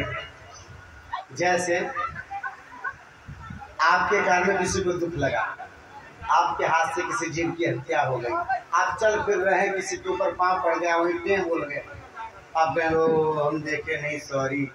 तो जीव कहेगा तो तुम देखे नहीं, इसमें हमारी क्या गलती थी? हाँ, हमारा तो घर उजाड़ दिया तुमने ना, बाल बच्चे हमारी प्रतीक्षा कर रहे होंगे घर में, है ना? तो पाप तो लगे, उसका तो जान चला गया, पाप तो लगेगा, अनजाने में हो गया और हुआ ना। कई बार घर में होता है, बहुत सारे जीव ऐसे चले जाते हैं, ऐसे पाप लगता है। कुछ कर्म के न करने से पाप लगता है। कोई आपके दरवाजे पे आया और यदि खाली हाथ लौट गया न, साधु सन्यासी महात्मा, तो दोष लगता है महाराज। अतिथि देवो भव, तो उसको भले ही 1 गिलास पानी दे दो। साधु महात्मा को आजकल तो बहुत सारे बदमाश भी ढूंढने लगे, पता चल जाता है। महाराज मस्तक बताता है ये भजन करने वाला है, कि इसे 10-20 रुपया के चक्कर में घूम जाए। उनको प्रश्रय नहीं भी देना चाहिए, नहीं देना चाहिए। नहीं तो सामान्यतः साधु आ जाए, भिक्षा मांगने वाला कोई आ जाए, घर से यदि आपके चला गया दरवाजे से, आपका पुण्य लेकर के चला गया, आप लगता है। यदि आप माता पिता की सेवा नहीं करते हैं तो पाप लगता है, पति की सेवा नहीं करते तो पाप लगता है। आप यदि पुरुष हैं और आप अपने पत्नी घर परिवार का ख्याल नहीं करते तो आपको पाप लगता है। कुछ काम नहीं करने से भी पाप लगता है, करना चाहिए व्यक्ति। आप यदि मिथिलावासी और यदि धनुषा धाम का दर्शन नहीं किया है तो पाप लगता है। मिथिला महात्मा कथा करना चाहिए। भगवान कह रहे तुमको हमने मिथिला में जन्म दिया, ससुराल में मिथिला में रखा, तो तुम धनुषा जाके दर्शन नहीं किया हमारे धनुष जी का, पाप लगता है। इतना बड़ा शरीर दिया तो करना चाहिए। एक बार जाके दर्शन करें, प्रणाम करें। बाकी लोग तो माघ मेला में जीवे करते हैं, नहीं यहाँ होता मालूम, मेला लगता है बड़ा सुंदर, माघ में लगता है कुछ बड़ा सुंदर मेला, कोई नक्षत्र, तो उस समय लोग जाते हैं, बाकी साल भर जाते हैं धनुष जी का दर्शन करने के लिए। ये सब जब सुना तो मन में चिंता हो गई। जब चिंता हो गई, यहाँ पे भगवान नाम के महात्मा की चर्चा करी है श्री सुखदेव जी महाराज। राजा ने कहा प्रभु चाहे अनचाहे जीव से पाप बनेगा, और पाप बनेगा तो उसको नरक में जाना पड़ेगा महाराज। फिर नरक से व्यक्ति कैसे बचे? तो बोले भगवान नाम का आश्रय लो। बोलो श्री सीताराम नाम महाराज की जय। जय श्री सीताराम, जय श्री सीताराम। राधे राधे राधे राधे, जय श्री राधे, जय श्री राधे।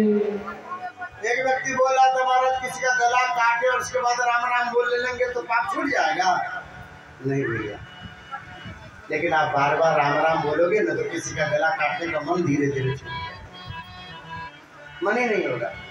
धीरे धीरे किसी का न छूट रहा हो ना ये सब, तो भगवान नाम लिया को ठाकुर जी अपने आप मन उधर से हटा दे। भगवान नाम लो बाबा, अपने होठों से अपने जीवा से भगवान नाम लीजिए। एक कथा आती है, अजामिल नाम का ब्राह्मण था, खान्य पूज्य ब्राह्मण, बड़ा नियम संयम से रहने वाला, प्रतिदिन त्रिकाल संध्या करने वाला, अग्निहोत्री ब्राह्मण, प्रतिदिन आहुति दे, चारों वेद को जानने वाला, इतना विद्वान था, लोग बहुत आदर करते थे। महाराज कभी कभी आदर में व्यक्ति को अहंकार हो जाता है। अजामिल को अहंकार हो गया, मैं बहुत बड़ा ब्राह्मण हूँ, बड़े बड़ा नियम संयम से रहता, बड़े दूर रखो, हम कोई भी सामान जब घर में आता धोते हैं तभी रखते हैं। कोनो कोनो माता जी बड़ा ज्यादा नियम करती, अरे हटा हटा क्या छोड़ दिया, चलो नहाओ, लो, कभी परेशानी होती।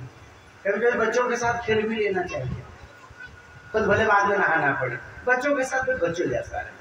बहुत ज्यादा किटकिट करने वाले लोग फिर अच्छे नहीं लगते ना, है ना। शुद्धा शुद्धि जरूरी है, विचार जरूरी है, किटकिट जरूरी है। ऐसा किए बिना भी होता है, नियम सब होते हैं,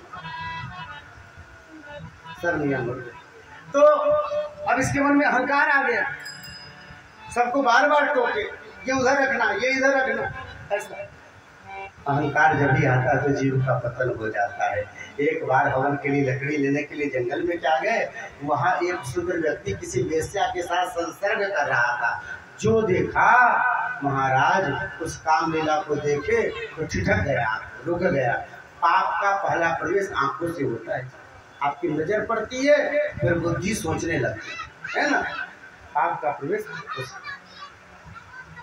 आंखों से पाप प्रवेश कर गया, लकड़ी चुन के लाना भूल गए, मोर्च निकल गया, अग्निहोत्र। शूद्र वहां से जब उस वेश्या को छोड़ करके गया, उस वेश्या की ऐसी आसक्ति हुई, जीवन में गिरना लिखा होता है, सब घटना घटती चली जाती है, एक के बाद एक के बाद एक। हाथ पकड़ करके अपने घर ले आए, उसने मेरे साथ रहो ना, मैं तुम्हें देखूंगा। घर वालों ने हल्ला मचा दिया, अरे तू वेश्या को घर में ले आए, बाहर निकलो यहाँ से। इसे बहुत बुरा लगा। कई बार आप बच्चों को आप अच्छी बात समझाएं ना तो बच्चे नहीं समझते ना, क्यों? क्योंकि उनको दिक्कत में आना होता है। बढ़िया से समझा दो, को ये ठीक नहीं है, ठीक नहीं है, ठीक नहीं है। माँ बाप घर परिवार सबने मिलकर के समझाया। महाराज बुद्धि में अपयश लिखा था, दुख लिखा था। वैसा को लेकर के दूसरा घर बना लिया, वहां रहने लग गए।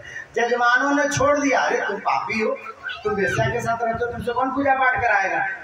तो महाराज बाद में घर कैसे चलता, तो रात में चले जाते, मुंह पे कपड़ा बांध के, कोई मिल जाता उसको लूट के ले आता, चोरी करने लग गए, डकैती करने लग गए, गलत पैसा आया तो पीने लग गए। एक जो बढ़िया ब्राह्मण था वो बिगड़ा तो गिरता गिरता गिरता। एक बार साधुओं की बहुत बड़ी टोली आई गांव में और पूछा कोई वैष्णव भक्त है जो साधुओं की सेवा करता हो। गांव में बहुत मुहेड़े भिड़े थे, बदमाश, मजा लेने वाले। उन लोगों ने सोचा कि अजामिल के पास भेजते, अभी नया नया बदमाश बना है, साधु सन्यासी महात्मा, मंदिर देखना नहीं चाहता महाराज। कभी कभी होता है ना ऐसा, वो नया नहीं, बिल्कुल देखना नहीं चाहता, पुलिस के पास भेज देते हैं, बाबा जी लोग को ठीक कर देते हैं। कहा महाराज जी हमारे यहाँ अजामिल है, अजामिल। गांव के किनारे में आम के बगीचे में घर बनाया हुआ। साधुओं ने सोचा अकेले में बनाया तो भजन करने वाला होगा। अरे भैया एकांत में केवल भजन नहीं होता, एकांत में पाप भी होता है ना। आप एकदम एकांत में बैठ जाओगे तो जरूरी नहीं कि भगवत चिंतन ही होगा, हो सकता है कि आप इधर उधर की सोचने लग जाओ, पाप भी होता है। पहुंचे अजामिल के द्वार पर, अजामिल घर पे था नहीं, वेश्या घर के अंदर थी। वहां जाकर के जोरों से आवाज लगाई, महाराज बोले बाके बिहारी लाल की, बोले बरसाने वाले की। वेश्या के कान खड़े हो गए, जीवन में कभी भगवान का दर्शन नहीं किया, भगवान का नाम नहीं सुना। दरवाजा खोला, साकल खोला, सामने देखा साधु महात्मा, तिलक चंदन, गले में तुलसी, हाथ में खंजरी, जटाजूट। हे भगवान, आज तक मैंने कभी साधु संतों के दर्शन नहीं किए, जीवन भर देह बेचा है केवल, आज मेरा भाग्य कैसे बना, हमारे द्वार पर साधु महात्मा आए। आंखें भर आई। महाराज कैसा भी हो गया, हृदय तो कहता है ना कि आप पाप कर रहे हैं, हृदय जानता है कि आपसे पाप हो रहा है, उपाय नहीं दिखता। आंखों में आंसू आ गए, मैं पापिन हूं, मेरे दरवाजे पे संत आ गए। यह अजामिल का घर है। बोले हाँ देवी, हम आज यहीं वृक्ष के नीचे रहेंगे, हमारे ठाकुर जी के भोग राग की व्यवस्था करो। कह के महात्मा गए वृक्ष के नीचे, उन्होंने आसन आसन अपना खोलना शुरू किया।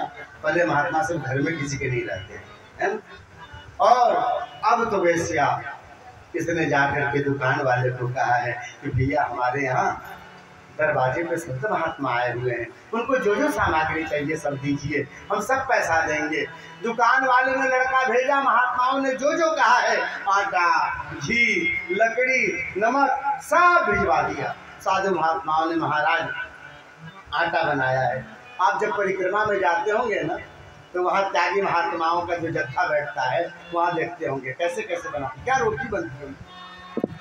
पूरे आटे को रख दिया महाराज, पीला वाला मट्टी पूरा लपेट करके और गोईठा में घुसा दिए, ऊपर से आग जला के छोड़। अब उसके बाद सब खंजरी लेकर के गाने के लिए बैठ गए। जाइएगा खंजरी लेकर के सब गाने के लिए बैठ गए, भगवान नाम संकीर्तन, भगवान के स्वरूप की चर्चा। अरे भैया साधु जहाँ रहता है जैसा रहता है केवल ठाकुर जी का ही सोचता है। जय श्री राधे गोविंदा, श्री राधे गोविंदा, मन भजले हरि का प्यारा नाम है। श्री राधे गोविंदा, मन भजले हरि का प्यारा नाम है। गोपाला हरि का प्यारा नाम है, गोपाला हरि का प्यारा नाम है। श्री राधे गोविंदा, मन भजले हरि का प्यारा नाम है। श्री राधे गोविंदा, मन भजले हरि का प्यारा नाम है। मोर मुकुट सरदल बनमाला, केसर तिलक लगाए, केसर तिलक लगाए। मोर मुकुट सरदल बनमाला, केसर तिलक लगाए, केसर तिलक लगाए। वृंदावन की गलिन गलिन में, वृंदावन की गलिन गलिन में सबको नाच नचाए। वृंदावन की गलिन गलिन में सबको नाच नचाए। श्री राधे गोविंदा, मन भजले हरि का प्यारा नाम है। श्री राधे गोविंदा, मन भजले हरि का प्यारा नाम है। गिरधर नागर कहती मीरा, सूर को श्यामल भाया, सूर को श्यामल भाया। गिरधर नागर कहती मीरा, सूर को श्यामल भाया, सूर को श्यामल भाया। तुकाराम और नामदेव ने विठल विठल गाया, तुकाराम और नामदेव ने विठल विठल गाया। श्री राधे गोविंदा, मन भजले हरि का प्यारा नाम से। श्री राधे गोविंदा, मन भजले हरि का प्यारा नाम है। गोपाला हरि का प्यारा नाम है, गोपाला हरि का प्यारा नाम है। श्री राधे गोविंदा, मन भजले हरि का प्यारा नाम है। श्री राधे गोविंदा, मन भजले हरि का प्यारा नाम है। नरसी ने कर ताल बजा के सांवरिया को रिझाया, नरसी ने कर ताल बजा के सांवरिया को रिझाया। नरसी ने कर ताल बजा के सांवरिया को रिझाया। सीने पर ताल बजा के सावरिया को रिझाया। सबरी ने अपने हाथों से प्रभु को फिर खिलाया। सबरी ने अपने हाथों से प्रभु को फिर खिलाया। श्री राधे गोविंदा मन भजले हरि का प्यारा नाम है।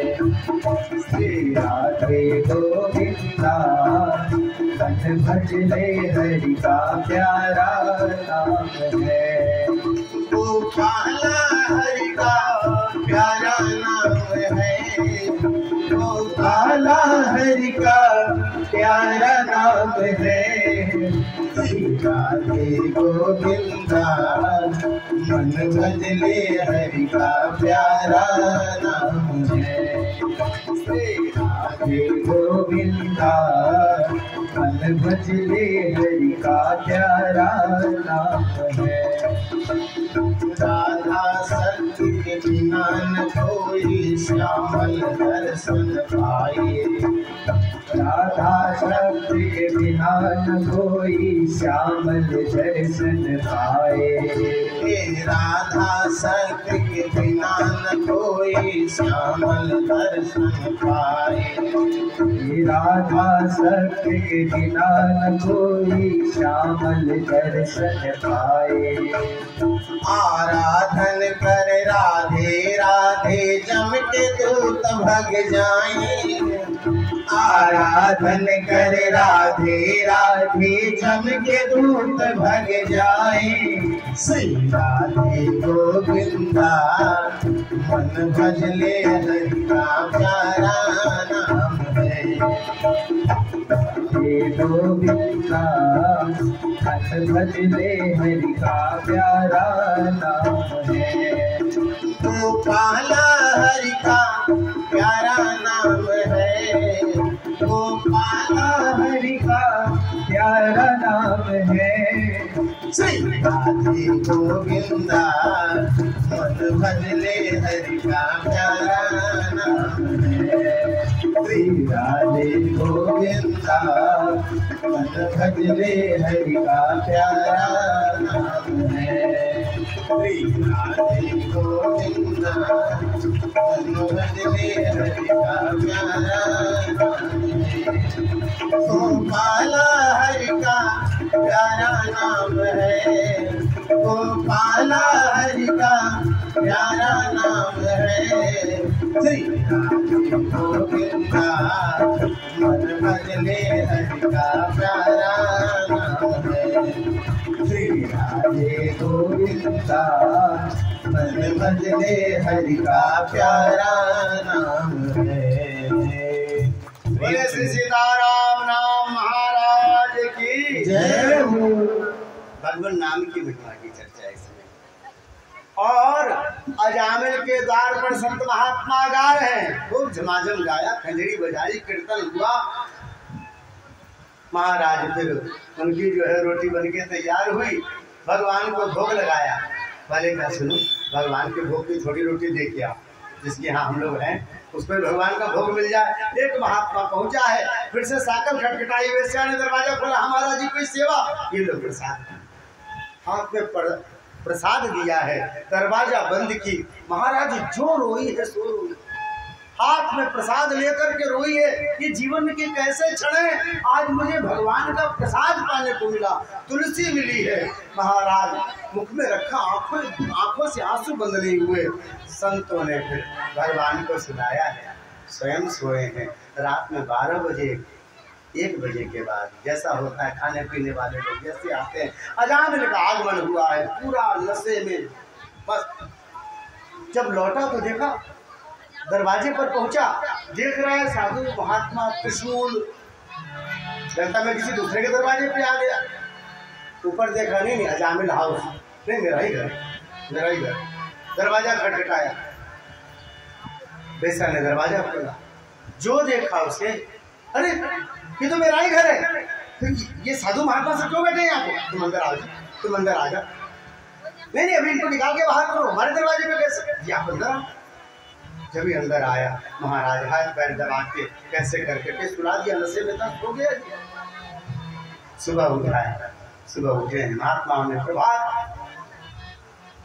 गाई, प्रभात फेरी किया, घर घूम घूम करके कीर्तन किया, प्रभाती गाया सबने मिलकर और ठाकुर जी को स्नान करा के सुबह के नियम करके आसन वासन बांधा। जान गए किसी ने मजाक किया है, ये किसी वैष्णव का नहीं।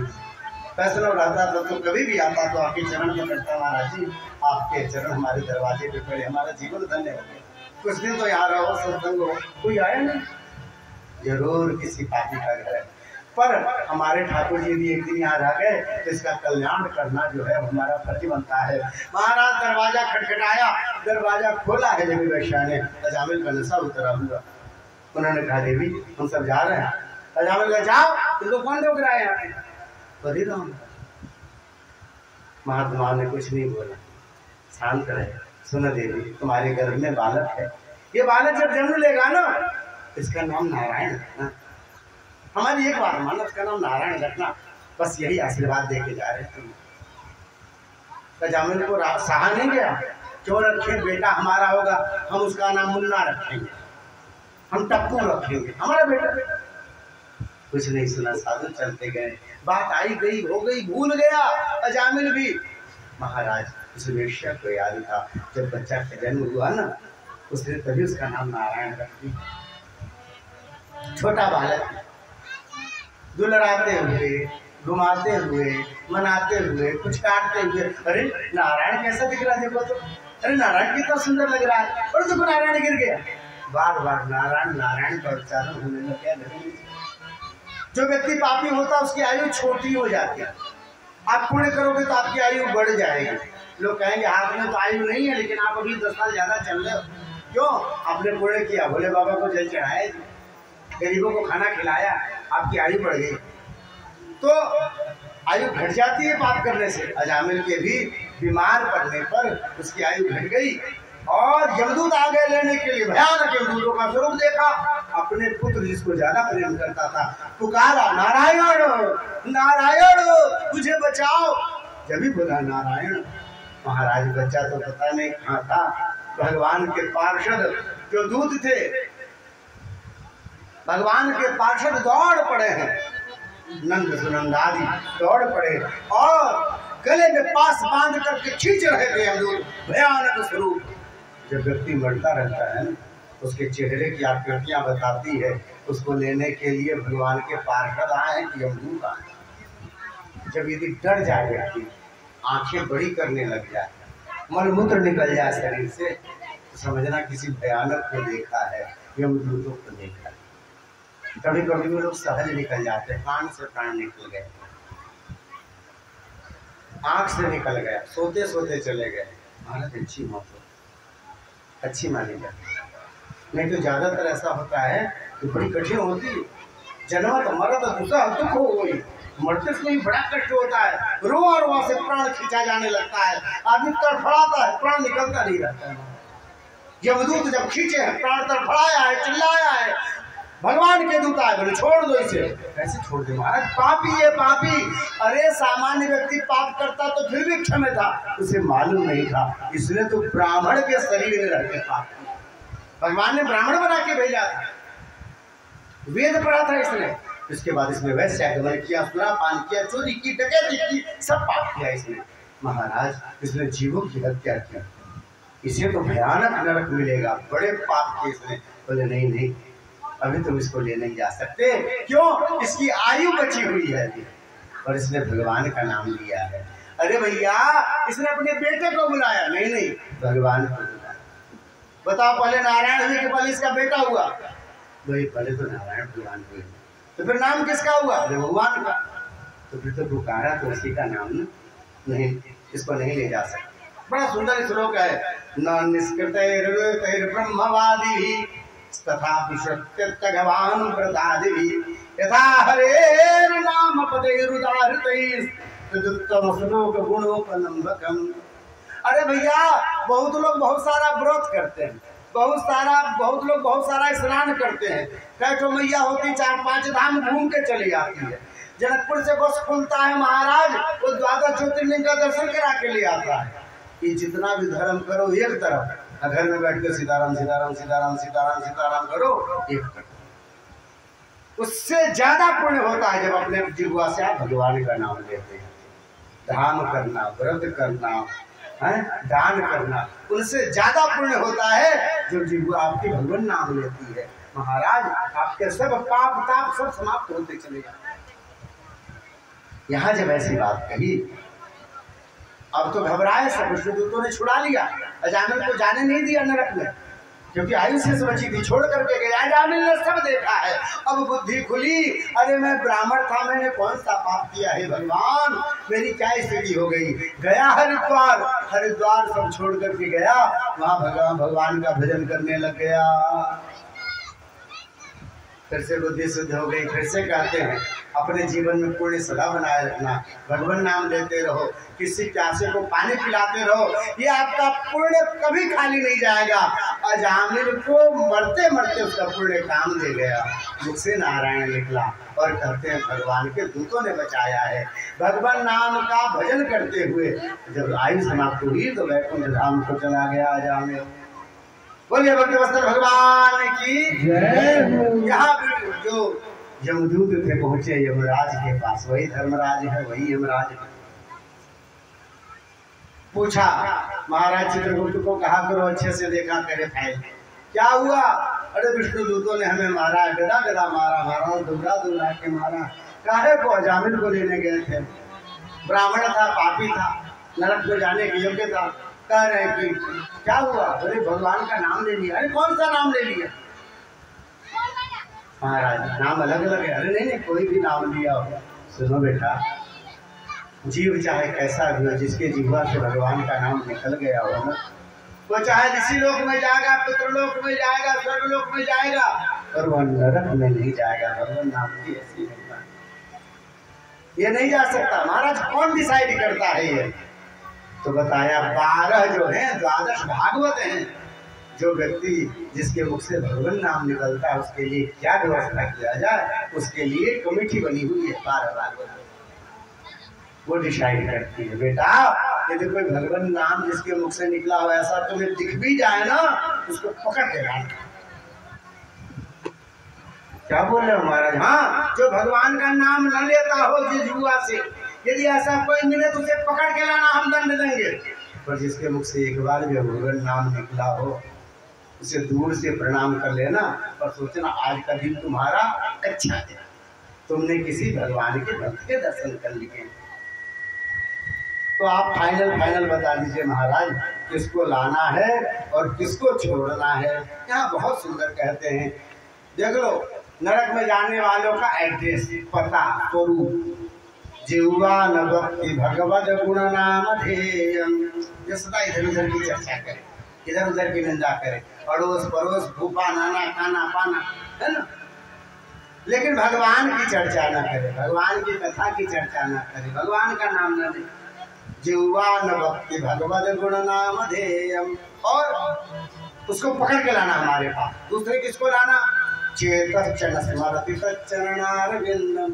बहुत लोग जिह्वा से नहीं बोलते पर मनी मन भगवान में, वो उन्हीं के चरणों में अपने को लगाए रहते है ना। उनका सिर दिखेगा, स्वरूप दिखेगा, तेजों में स्वरूप दिखेगा। तो जो अपने चित्त से भी कभी भगवान का स्मरण नहीं करते उनको पकड़ के ले आना। बोले महाराज कुछ छूट नहीं दी जा सकती। बोले हाँ, ऐसे को पकड़ के लाना जो भगवान के मंदिर के सामने से निकल जाए और जरा एक बार से झुका के प्रणाम ना करे। कृष्णाय नो नमति कदापि ताना नैध्यमसतो कृत विष्णु कृत्यान, ऐसे व्यक्ति को पकड़ के लाना। अब समझ में आ गया, भगवान की कहीं मूर्ति दिख जाए ना तो प्रणाम कर लेना। ये मत समझना लोग पोंगा समझेंगे, बुद्धू समझेंगे, गवार समझेंगे, नहीं करना चाहिए। यदि आप भगवान के सामने से निकल के प्रणाम नहीं किया तो दोष लगता है। नारायण कवच में उल्लेख, अवहेलना करते हैं इस भगवत रूप का, आपको दोष लगता है। इसलिए मंदिर के सामने से जो गुजर रहे हैं एक बार तो ठाकुर को प्रणाम करें, नमन करें। बड़ी कृपा कि हम आपके सामने से ख्याल रखें। इस तरह से यह कथा है। महाराज भगवान नाम की बड़ी महिमा है। दो क्षण संकीर्तन कर ले हम लोग।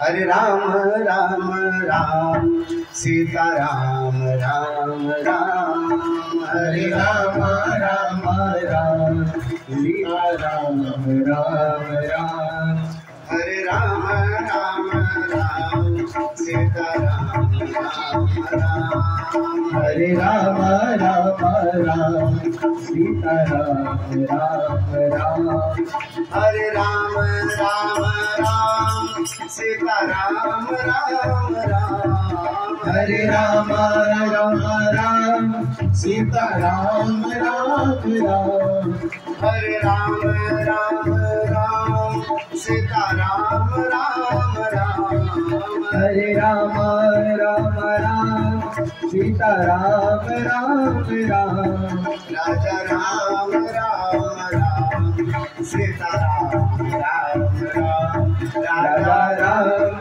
राम राम सीता राम राम राम, राजा राम राम राम सीता राम राम राम, राजा राम राम राम सीता राम राम राम, हरे राम राम राम सीता राम राम राम, हरे राम राम राम सीता राम राम राम, हरे राम राम राम सीता राम राम राम, हरे राम राम राम सीता राम राम राम, राजा राम राम राम सीता राम राम राम, राजा राम राम राम सीता राम राम राम, राजा राम राम राम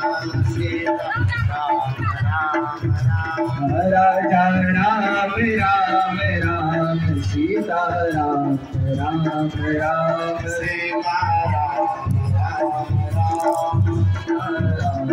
राम, राजा राम राम राम, राजा राम राम राम सीता राम राम राम, राम राम राजा राम राम राम, राजा राम राम राम। बोलिए भक्तिवत्सल भगवान की जय। श्री सीताराम राम महाराज की। प्रेम से कहिए राधे राधे, जय श्री राधे, जय श्री राधे। भगवान नाम की अमित महिमा यहाँ पे बताई है। इसके नाम के प्रभाव से पाप कटेंगे और पाप करने की प्रवृत्ति कम होने लग जाएगी। धीरे धीरे पाप से मन हटने लग जाएगा। यह दिव्य कथा आपने श्रवण की। आगे बड़ी सुंदर कथा की दक्ष प्रजापति की। हरियत सब लोग जिनके पुत्र हुए हैं, नारद जी ने उनको साधु महात्मा बना दिया। सबको नारद जी को शाप दे दिया, आप जब हमारे बच्चों की गृहस्थी नहीं बसने दिए, सबको बाबा बना दिया, जाओ महाराज आपका भी घर नहीं बसेगा।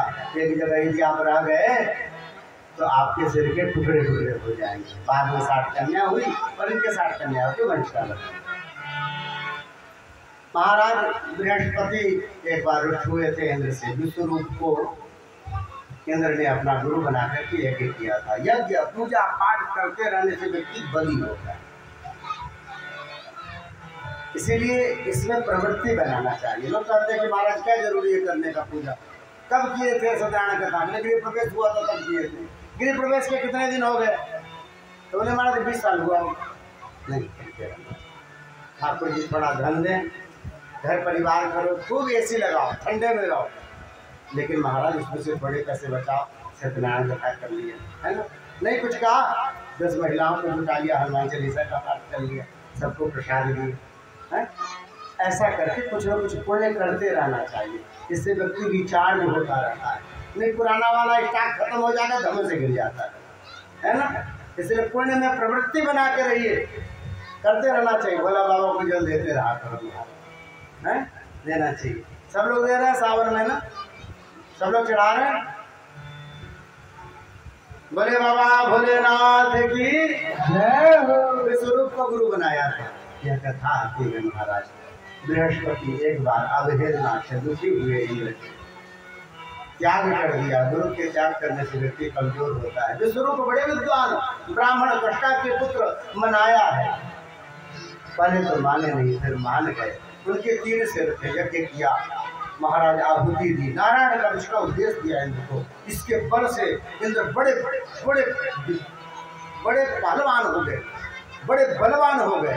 महाराज इनका कोई कुछ बिगाड़ नहीं सकता, ऐसी स्थिति हो गई नारायण का उसके विधान। पर देखा कि ये हमारे लिए तो आहुति दे रहे हैं, पर राक्षसों के लिए भी दे रहे हैं, क्योंकि इनका नाना का काम है। तुरंत हुआ, उसने 3 सिर काट लिए। 3 सिर 3 चिड़िया बन के हो गए। सुनने में कथा, इन बच्चों को जा ठोक बजा दीजिए तो शांत हो जाए। चुप रहो, चुप, नहीं बोलते। बोले भगवत भगवान की जय हो। इनकी कथा अलग चलती है। तो महाराज 3 चिड़िया बनकर के तीनों उड़ गए। छोटा छोटा देखते तीर, गौरैया वही चिड़िया बने। ब्रह्मत्या लगी, 4 भाग किया, 4 भाग बांटा गया। आप लोग कथा जानते हो। 4 लोगों ने कहा कि हम ले लेंगे दया, जिनके पास दया होती है। पहला दया किसके पास होता है? पृथ्वी को। आप उसके ऊपर थूक दीजिए, टट्टी पे साफ कर दीजिए। पृथ्वी गुस्साती है? नहीं गुस्साती, हृदय में दया है। पृथ्वी ने दया के कारण उनके ब्रह्मत्या का भाग ले लिया, जिसके फलस्वरूप रेह वाली स्थान होने लगी। होता है ना, जहाँ कुछ नहीं होता, घास भी नहीं होता, रेह वाला स्थान, वो उसके कारण। जो पहले धोबी लोग जो है जिससे कपड़ा धोया करते थे, वो ब्रह्मत्या का प्रभाव है। आशीर्वाद दिया कि आपके ऊपर कैसे भी गड्ढे हो जाए, पाँच लोग सब भर जाएंगे। वृक्ष ने ले लिया ब्रह्मत्या। वृक्ष भी बड़ा दयावान होता है, वो ईंटा भी मारे उसको फल देता है ना। महाराज लोग उसका लकड़ी तोड़ लेते हैं, काट लेते हैं, फिर उसके घर का चूल्हा जलाते हैं। उसके पास ब्रह्मत्या कैसे दिखेगा? बोले गोंद के रूप में, नहीं छूता रहता तो ब्रह्मत्या। आशीर्वाद दिया क्या? बोले महाराज कितना कटिंग कर दो ना, फिर कहीं से निकल आता है ना, ये वो कहीं से भी फल जाए। तो ये बताया। अच्छा, उनको आशीर्वाद मिल गया। तीसरा किसने लिया? नदी में। नदी में कहाँ ब्रह्मत्या दिखाई देती है? जब बाढ़ आता है तो फेन बहुत दिखाई देगा आपको, गंगा जी में, यमुना जी में, वो फेन ब्रह्मत्या का स्वरूप है। उनको क्या आशीर्वाद दिया? बोला महाराज कुछ भी, कितनी भी गंदगी हो जाए, थोड़ी देर आप उसको छोड़ दो, वो अपने स्वरूप में आ जाए सदा। एक ही जैसे ना, पानी में आप कुछ भी गंदगी घोल दो, थोड़ी देर में एकदम स्वच्छ हो जाएगा, गंदगी नीचे बैठ जाती। ये आशीर्वाद दिया। माता जी लोग बड़ी दयावान हुई। माता जी ने कहा कि भाई हमें दे दो, हम आपकी ले लेते हैं, आप बड़े। उनको जब मिला तो उस ब्रह्मत्या के फलस्वरूप क्या हुआ? बोले महाराज महीने में 3-4 दिन अशुद्ध रहना पड़ता है। जब 16 स्वरूप में जाती है, जब ब्रह्मत्या जो उन्होंने दया के कारण ले लिया था, वो उनको चुकाना पड़ता है। उनको आशीर्वाद दिया नहीं कि जब तक इनका यह स्वरूप बना रहेगा तब तक उनको संतान प्राप्ति करने की क्षमता नहीं रहेगी। यह स्वरूप बताया। तो महाराज जी अवगुण में गुण प्रकट हो गया, ऐसा बताया। इस तरह से 4 स्वरूप बताए हैं। ब्रह्मत्या बांटी गई, इधर त्वष्टा को ज्ञात हुआ, उन्होंने वृत्रासुर को यज्ञ कुंड से प्रकट किया है, जाकर के अपने भाई को मारने वाले को मारो। वृत्रासुर विशाल स्वरूप में पहुंचा है इंद्र से युद्ध करने के लिए। स्वर्ग में खलबली मच गई, सब छोड़ करके भागे। वहां पर जाकर के अधिकार कर दिया वृत्रासुर ने। पहुंचे हैं सब ब्रह्मा जी के पास। बताया दधीच ऋषि के हड्डी में ऐसी ताकत है जिससे वज्र यदि बनाया जाए तो तुम वृत्रासुर को जीत सकते हो। दधीच ऋषि से हड्डी मांगी, दधीच ऋषि ने दे दिया। मिथिला के ऋषि थे दधीच ऋषि। कहा कि महाराज आपके हड्डी से जो है वज्र बनेगा, इसी से राक्षस मारा जाएगा, स्वर्ग पे उसका अधिकार हो गया है। दधीच ऋषि ने कहा इस शरीर का क्या उपयोग है? अरे मर जाएगा तो इसको कीड़े मकोड़े खाएंगे, जला दिया जाएगा तो राख हो जाएगा, यदि बाहर छोड़ देंगे तो सियार कुत्ता खाएगा, इस शरीर का कहाँ सदुपयोग है? अरे किसी के काम आ जाए तो बहुत बड़ी बात है। उन्होंने तुरंत पालथी मारी और अपने प्राण को महाराज अपने मस्तक ले आए। गाय ने चाट करके शरीर साफ कर दिया, हड्डी मात्र बची, उससे वज्र बनाया गया, उससे वृत्रासुर को मारा। वृत्रासुर के 4 श्लोक हैं जिसको कहा जाता है महाराज श्रीमद् भागवत के प्राण स्वरूप हैं। 4 श्लोकों में भगवान की बीच युद्ध भूमि में प्रार्थना की है अहम हरे तव पादैकमूलम दासानुदासो भवितास्मि भूयः मनस्मरेता सुपतेर्गुणास्ते गणितवा कर्म करो तुकाय। हे प्रभु, लोग बहुत कुछ मानते हैं कि हमें यह स्वरूप प्राप्त हो, वैकुंठवासी बना दो, हमें मुक्ति दे दो। नहीं प्रभु, हमें ये सब नहीं चाहिए। फिर क्या चाहिए? प्रभु, आपके चरणों में पड़ा हुआ जो आपका कोई प्रेमी हो ना भक्त हो, हम उसके दास बन के रहना पसंद करें। जो आपका प्रेमी हो उसका दास बना देना। कहीं इसी सेवा के बहाने हम आपको आपके मंदिर जाने का मौका मिल जाए, इसी सेवा के बहाने आपके संतों का दर्शन करने का मौका मिल जाए, तो आपके नाम और आपके चिंतन के बिना न रह सके।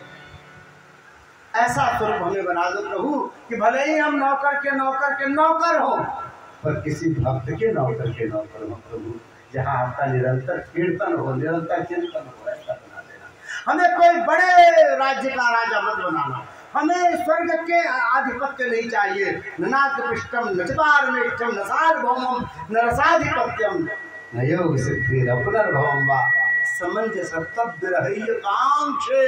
हे प्रभु, हमें तो बस यह चाहिए कि जैसे किसी की विरह में यदि कोई व्यक्ति रहता है तो उसको कभी भूल नहीं पाता ना, होता है जिससे आप प्रेम करो तो कभी भी उसकी याद आपको आती रहती है। माँ अपने बेटे को कहीं दूर चला गया हो, कुछ भी दिन भर काम करे, अपने बेटे को भूल नहीं पाती है। वैसे ही हम आपसे दूर कितने भी रहे प्रभु, हम आपको कभी भूल न पाए। हमें बस इतनी संपत्ति देनी।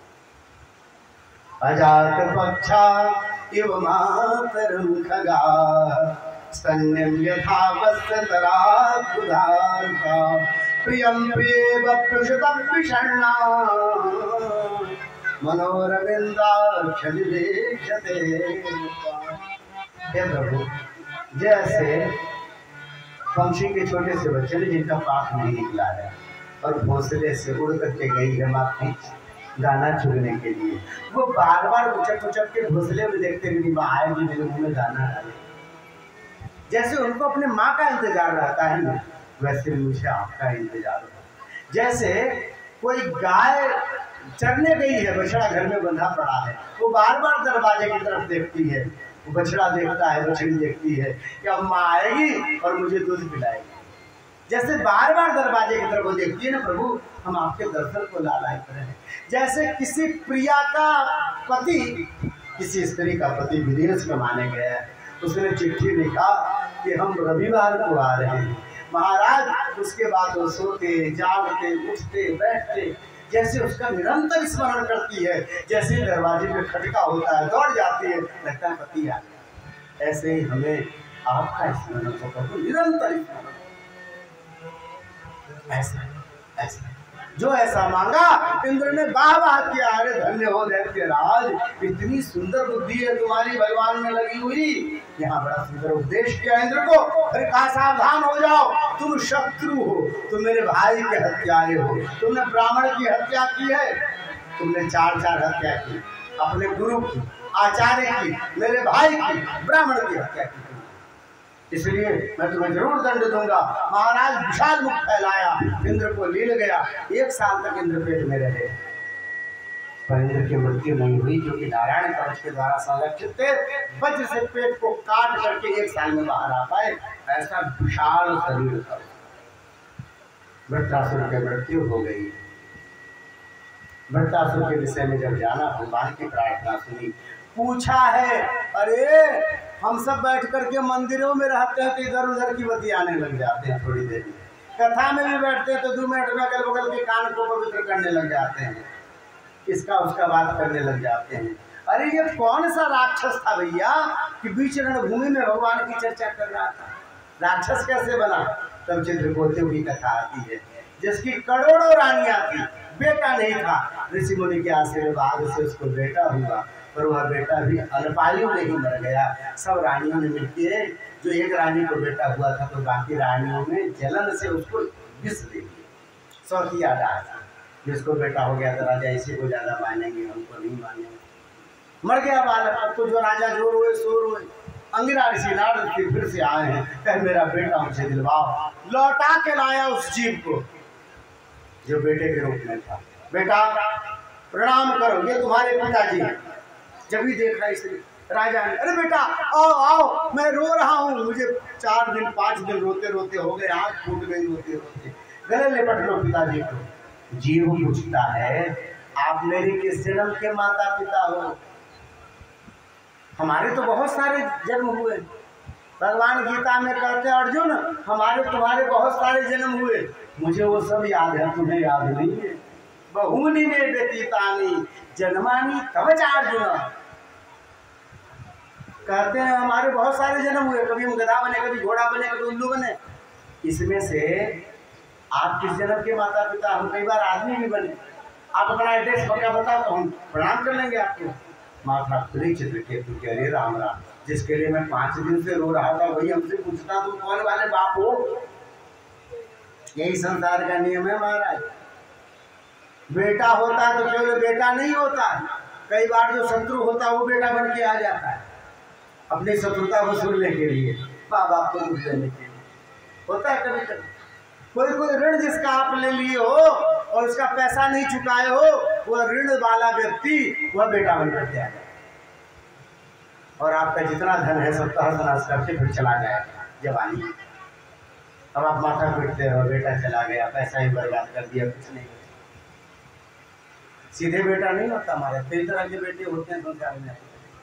समझ में आ गया चित्रकेतु को। चित्रकेतु वन में गए, तपस्या करी, शंकरसन भगवान को प्रसन्न किया, विद्याधर बन गए और विद्याधर बन करके महाराज विमान मिला, उससे उड़ते जा रहे थे। शंकर भगवान पार्वती जी को देखा है, भगवान सत्संग कर रहे हैं, साधु महात्मा कथा सुना रहे हैं, कथा सुना रहे थे शंकर भगवान। पार्वती मैया को गोद में बैठा था, कोई जगह बची नहीं थी, शिला में अकेले बैठे। देखा तो ऊपर से हंसी उड़ा दी बोले बाबा की, देखो सबके बीच में उपदेश कर रहे हैं और समझ नहीं कि सबके बीच में कैसे बैठे, पत्नी को गोद में बैठाया हुआ। भगवान भोलेनाथ तो कुछ बोले नहीं, बाबा तो बाबा। पर पार्वती जी ने कहा अरे मूर्ख, माँ बाप के प्रति तेरी ऐसी बुद्धि है? माँ बाप के प्रति तेरी यदि ऐसी बुद्धि है तो ऐसी बुद्धि के लिए तो देवता बनने लायक नहीं हो, जाओ राक्षस बन जाओ। आप वही चित्रकेतु इस जन्म में राक्षस बना और उसका नाम हुआ वृत्रासुर। पर हम आपको बताए ना कि किया हुआ भजन कभी व्यर्थ नहीं जाता, वो काम जरूर आता है। बीच रणभूमि में उसे भगवान का स्मरण आया, बीच ये अपने भजन का प्रताप है। वो बबुधाम को गया, आगे 50 मर्दों की कथा है। उसके बाद कथा आती है प्रहलाद जी की। हिरण्यकशिपु जब हिरण्याक्ष मारा गया, बड़ा क्रोधित, उसकी माँ रो रही है, बहुत रो रही है, बहुत विलाप कर रही है। दीदी माँ को समझाता है कि माँ जो जन्म लेता है मरता है, पर हृदय में बहुत लोग उपदेश करते हैं पर उनके जीवन में उसका कोई उपदेश नहीं रहता। तो माँ को समझाता है पर अपने हृदय में बड़ा द्वेष भगवान हरि के प्रति, जिन्होंने मेरे भाई को मारा मैं उसे छोड़ूंगा नहीं। वन में जाकर के भयानक तपस्या की, ऐसा कि पूरे शरीर में दीमक लग गया, बलक लग गया। ब्रह्मा जी ने आके जल छिड़का है, शरीर आया, वरदान मांगो बेटा। बोले मुझे अमर बना दीजिए, मुझे मरने से डर लगता, और हरि मुझे भी आके मार देंगे, मेरे भाई को मार दिए। बेटा जिसके पास जो हो वही मांगना चाहिए, मरता तो मैं भी, जो खुद मरता हो दूसरे को मर कैसे बना सकता है? कोई और वरदान मांग लो। तब उसने कहा मैं ना घर के अंदर मरूं न बाहर मरूं। ब्रह्मा जी ने कहा तथास्तु, मैं दिन में न मरूं न रात में मरूं। ब्रह्मा जी ने कहा तथास्तु, महाराज मैं ना आकाश में मरूं न धरती पे मरूं। ब्रह्मा जी ने कहा तथास्तु, ठीक है। बोले नहीं सुनो और मांगना है। बोले मांगो। बोले मैं आपके बनाई हुई सृष्टि में किसी के हाथों न मरूं। बोले तथास्तु। बोले मैं 12 महीने में किसी महीना में न मरूं। बोले तथास्तु। अब हुआ ठीक। बोले नहीं महाराज मैं किसी अस्वस्थ से न मरूं। ठीक है भैया तथास्तु। अब तो सोचा मैंने घुमा फिरा के अमर होने का वरदान प्राप्त, लौट करके वापस गया। महाराज इनके 4 पुत्रों में जो प्रहलाद है अद्भुत है, भगवान का परम भक्त है, भगवान का परम भक्त। अब जब लौट करके हिरण्यकशिपु आया, सोचा श्री हरि को कैसे परेशान किया जाए, तो बोले एक काम करते हैं, श्री हरि को कौन मानता है, साधु महात्मा ब्राह्मण भगवान के भक्त वैष्णव। बोले महाराज सबको परेशान करना शुरू किया, राक्षसों को कहा जहाँ साधु महात्मा मिले उनको खा जा, जहाँ वैष्णव मिले महाराज उनको चबा जाना। अब तो सब महाराज धीरे धीरे संत महात्मा सब पीड़ित होने लगे। होता ही ऐसा ही होता, दुष्ट लोग का स्वरूप, दुष्टता का स्वरूप पता चलेगा महाराज, साधु महात्मा के चरणों में उसकी निष्ठा नहीं, वैष्णवों के चरणों में उसकी निष्ठा नहीं रहेगी। इसका अर्थ है कि कुछ पुण्य इसके पास है, कुछ दिन चलेगा, उसके बाद उसकी गाड़ी बैठने वाली, निश्चित मानो महाराज। गरीब साधु सन्यासी इनकी हाय बड़ी तेज लगती, बड़ा बड़ा राज्य भी लुप्त हो जाता है महाराज। हिरण्यकशिपु यही है, प्रहलाद को जब देखा उसको देख के प्यार आता है, जो जिसका स्मरण करता है उसका चेहरे पे भाव आ जाता है। आप समझ रहे हैं? आप यदि भगवान का निरंतर स्मरण करने लग जाइए तो भगवान जैसा स्वरूप आपका होने लग जाएगा। ऐसा नहीं कि आप राम जी जैसे हो जाएंगे, पर कोमलता आ जाएगी, कोमलता आ जाएगी, सात्विकता आ जाएगा। कोई देखेगा तो उसके हृदय को ठंडक मिलेगी। जिसका ध्यान करते हो ऐसा चेहरा होता चला जाता है। आप देखिए जो लोग भूत प्रेत झाड़ते हैं, वो लोग सदा भूत प्रेत का ध्यान करते हैं।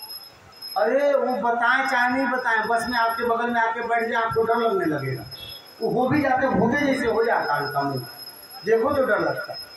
भूत प्रेत जो झाड़ते हैं आप देखना उनका मुँह भूत जैसा हो जाता है, जिनके देह पे थोड़ा उनका शरीर स्वरूप भी वैसा हो जाए। अच्छा, भगवान का स्मरण करते हैं धीरे धीरे भगवान जैसे हो जाते हैं। प्रहलाद जी भगवान को स्मरण करते हैं, इसलिए भगवान जैसे होते चले जा रहे हैं। देखा तो मन में बड़ी प्रसन्नता हुई है, गोद में ले लिया कोमल सा बालक। पूछा बेटा तुम्हें क्या अच्छा लगता है, तुम्हें क्या पसंद है? तो बेटे ने कहा पिताजी मैं बताऊं क्या पसंद है मुझे, आप सुनेंगे? बोले हाँ बताओ। पिताजी मुझे पसंद यह है कि ये महल, ये राजभोग, ये इतने सुख साधन सब छोड़ करके वन में चले जाए और वहां जाकर के श्रीमन नारायण नारायण हरि हरि इसका कीर्तन करे।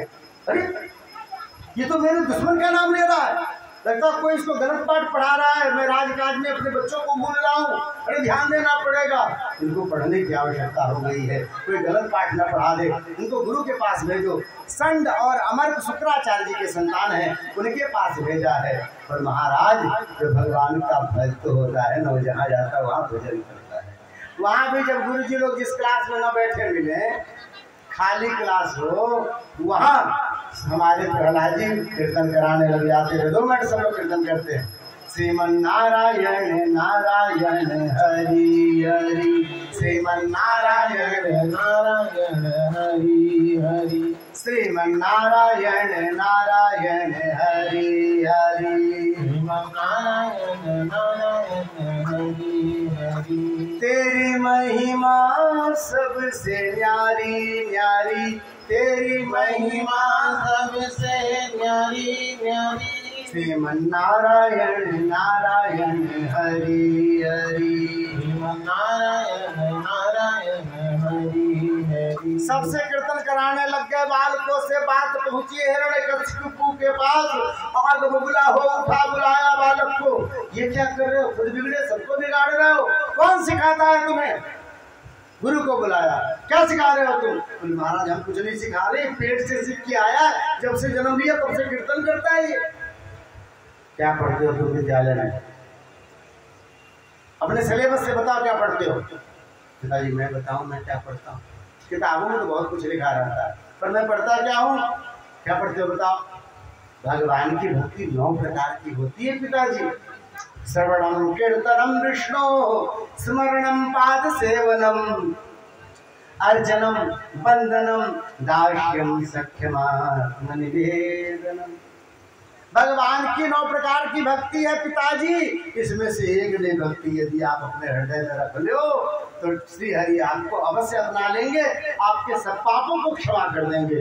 जो सुना जैसे आपके हाथों में अचानक सांप आ जाए तो क्या करते, झटकार के फेंकते हो, फिर सांप आ गया ऐसे ही झटकार के फेंका, कहा इसका सिर मेरे सामने काट दो, नहीं तो यह दुष्ट मेरे जो भाई को मारने वाला है उसका कीर्तन करना मुझे सिखा रहा है। सैनिक क्या करते, तलवार चलाई, गला बच गया, नहीं कटा। अब तो बड़ा क्रोध आया, जब देखा हमारे हुक्म की तामील नहीं हुई है, मारने के सब प्रयत्न किए, नदी में डुबाया, पत्थर बांध के पहाड़ पर से गिराया, जलती हुई आग में होलिका लेकर के बैठी, खुद जल गई, प्रहलाद बच गए, महाराज खोलते तेल में डाला, वहां बच गए। हाथी के पैर के नीचे दबाया, हाथी एक पैर पर भी ढोल नाम संकीर्तन करने लग गया, नाचने लग गया। अब तो घबराया, कौन बचाता है तुम्हें, किसके बल पे बली हो तुम। यहाँ बड़े नम्रता से प्रहलाद जी कहते हैं, पिताजी जिसके बल पे चींटी बली है, जिसके बल पर हाथी बली है, जिसके बल से आप बली हो, वही नारायण मेरे भी बल है, वही हम सबके बल है, वही नारायण सबके बल। जो ऐसा सुना बहुत क्रोधित हो गया, वह नारायण को तुम देखते हो, कहाँ है? बोले मैं तो सब जगह देखता हूँ पिताजी, आप भी देखोगे। बोले मैं कैसे देखूंगा, मेरे साथ बैठ के कीर्तन करो, दिखने लग जाएंगे, दिखने लग जाएंगे। बस यही है, निर्मल मन रख के कीर्तन करना पड़ेगा। नहीं सब जगह देख रहे हो सच में? बोले हाँ। सोचा कोई बाबा इसको पढ़ा के चला गया। अरे भैया पत्ता पत्ता में भगवान है, पर पत्ता तोड़ेंगे तो भगवान थोड़े निकलते।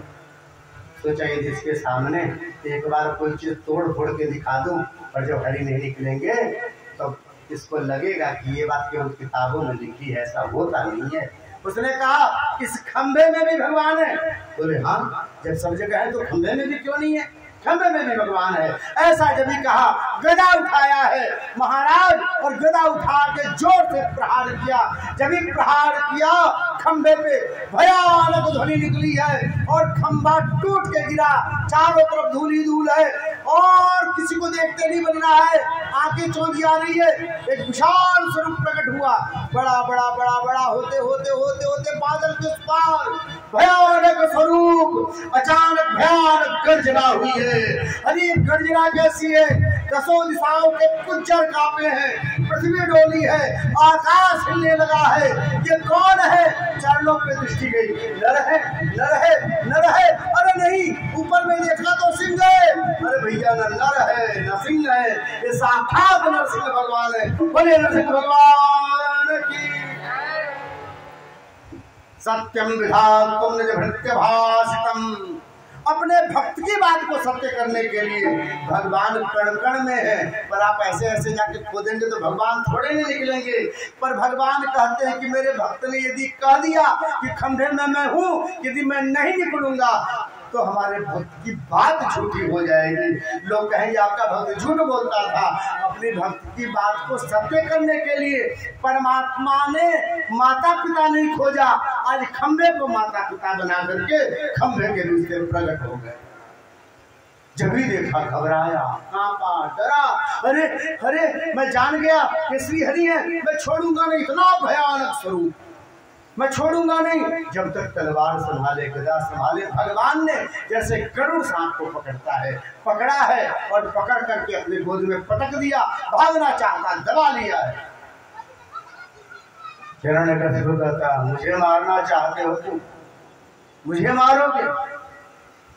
मुझे नहीं मार सकते, मैं जान गया तुम हरि हो, पर मैं इतना जल्दी नहीं मरने वाला हूँ। बोले क्यों? बोले इसलिए क्योंकि मैंने ब्रह्मा जी का जो है, मैंने ब्रह्मा जी का वरदान प्राप्त किया है। क्या वरदान तूने प्राप्त किया? बोले मैंने घर के अंदर मरूंगा न बाहर मरूंगा।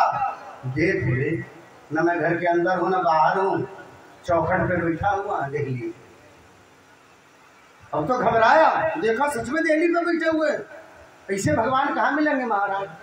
अरे फिर भी मैं नहीं मरूंगा। बोले क्यों? न मैं धरती पे मरूंगा न आकाश में मरूंगा। देख ले, धरती पे तू है नहीं और आकाश में भी तू नहीं, मेरी गोद में बैठा है, मेरी गोद में लेटा पड़ा है, न धरती पे है न आकाश में है, बीचों बीच। अब बता, अब तो मरेगा ना? बोले फिर भी मैं नहीं मरूंगा। बोले क्यों? बोले मैं ना दिन में मरूंगा ना रात में मरूंगा। बोले तेरे लिए संध्या काल आया है, रात अभी आई नहीं और दिन समाप्त हो गया। अब तो और घबराया। बोले नहीं नहीं फिर भी मैं नहीं मरने वाला। बोले क्यों? अब क्या दिक्कत है मरने में? बोले मैं 12 महीने में किसी महीने में नहीं मरने वाला। बोले तेरे लिए 13वां महीना बनाया, इसको पुरुषोत्तम मास कहते हैं, मन मास कहते हैं।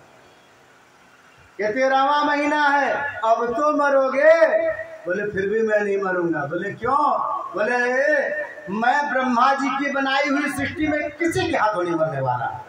अरे बेटा ब्रह्मा मुझे नहीं बनाता, मैं ब्रह्मा को बनाता हूँ, मेरे नाभि कमल से ब्रह्मा प्रकट होते हैं। जब भी ऐसा कहा नहीं फिर भी मैं नहीं मरूंगा, मैं किसी अस्त्र से नहीं मर सकता, किसी हथियार से नहीं मर सकता। अरे तो इतने बड़े बड़े नाखून लेके मैं क्यों प्रकट हुआ हूँ?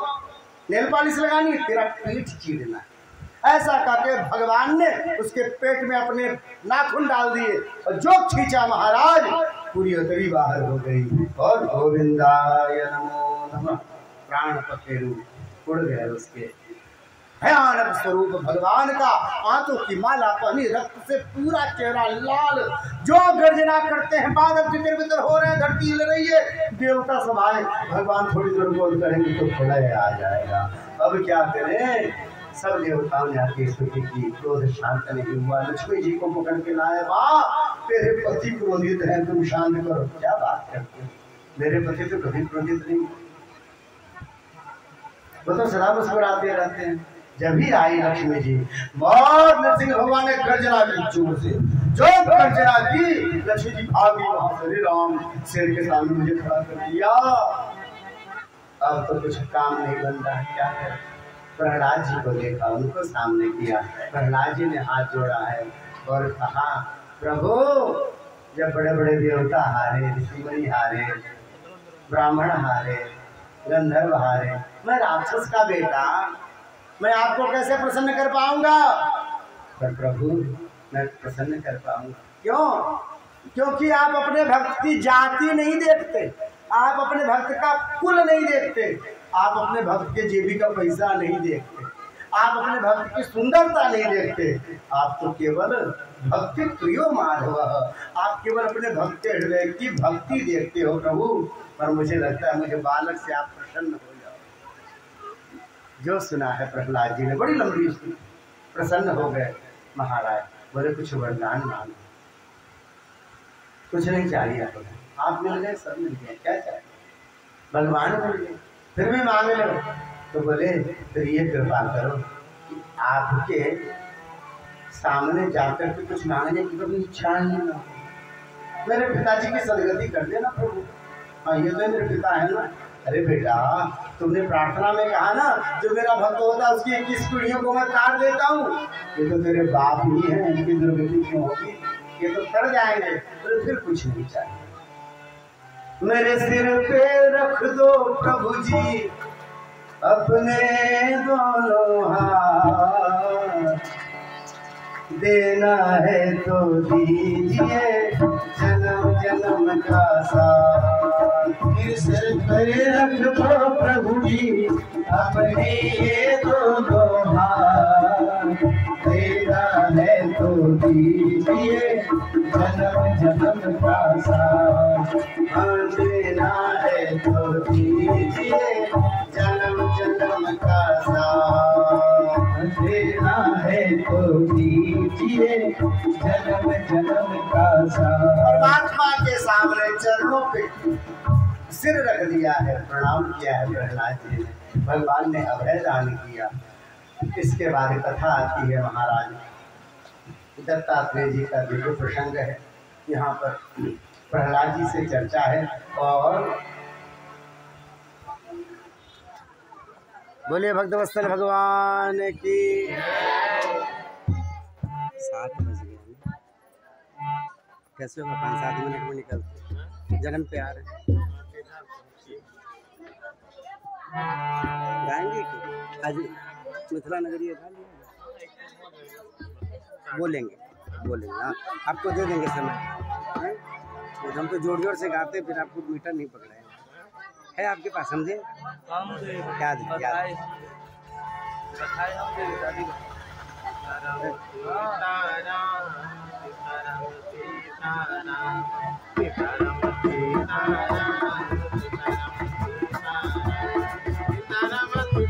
दो घंटे की कथा हुई 2 घंटे की कथा हुई सीताराम सीताराम सीताराम सीताराम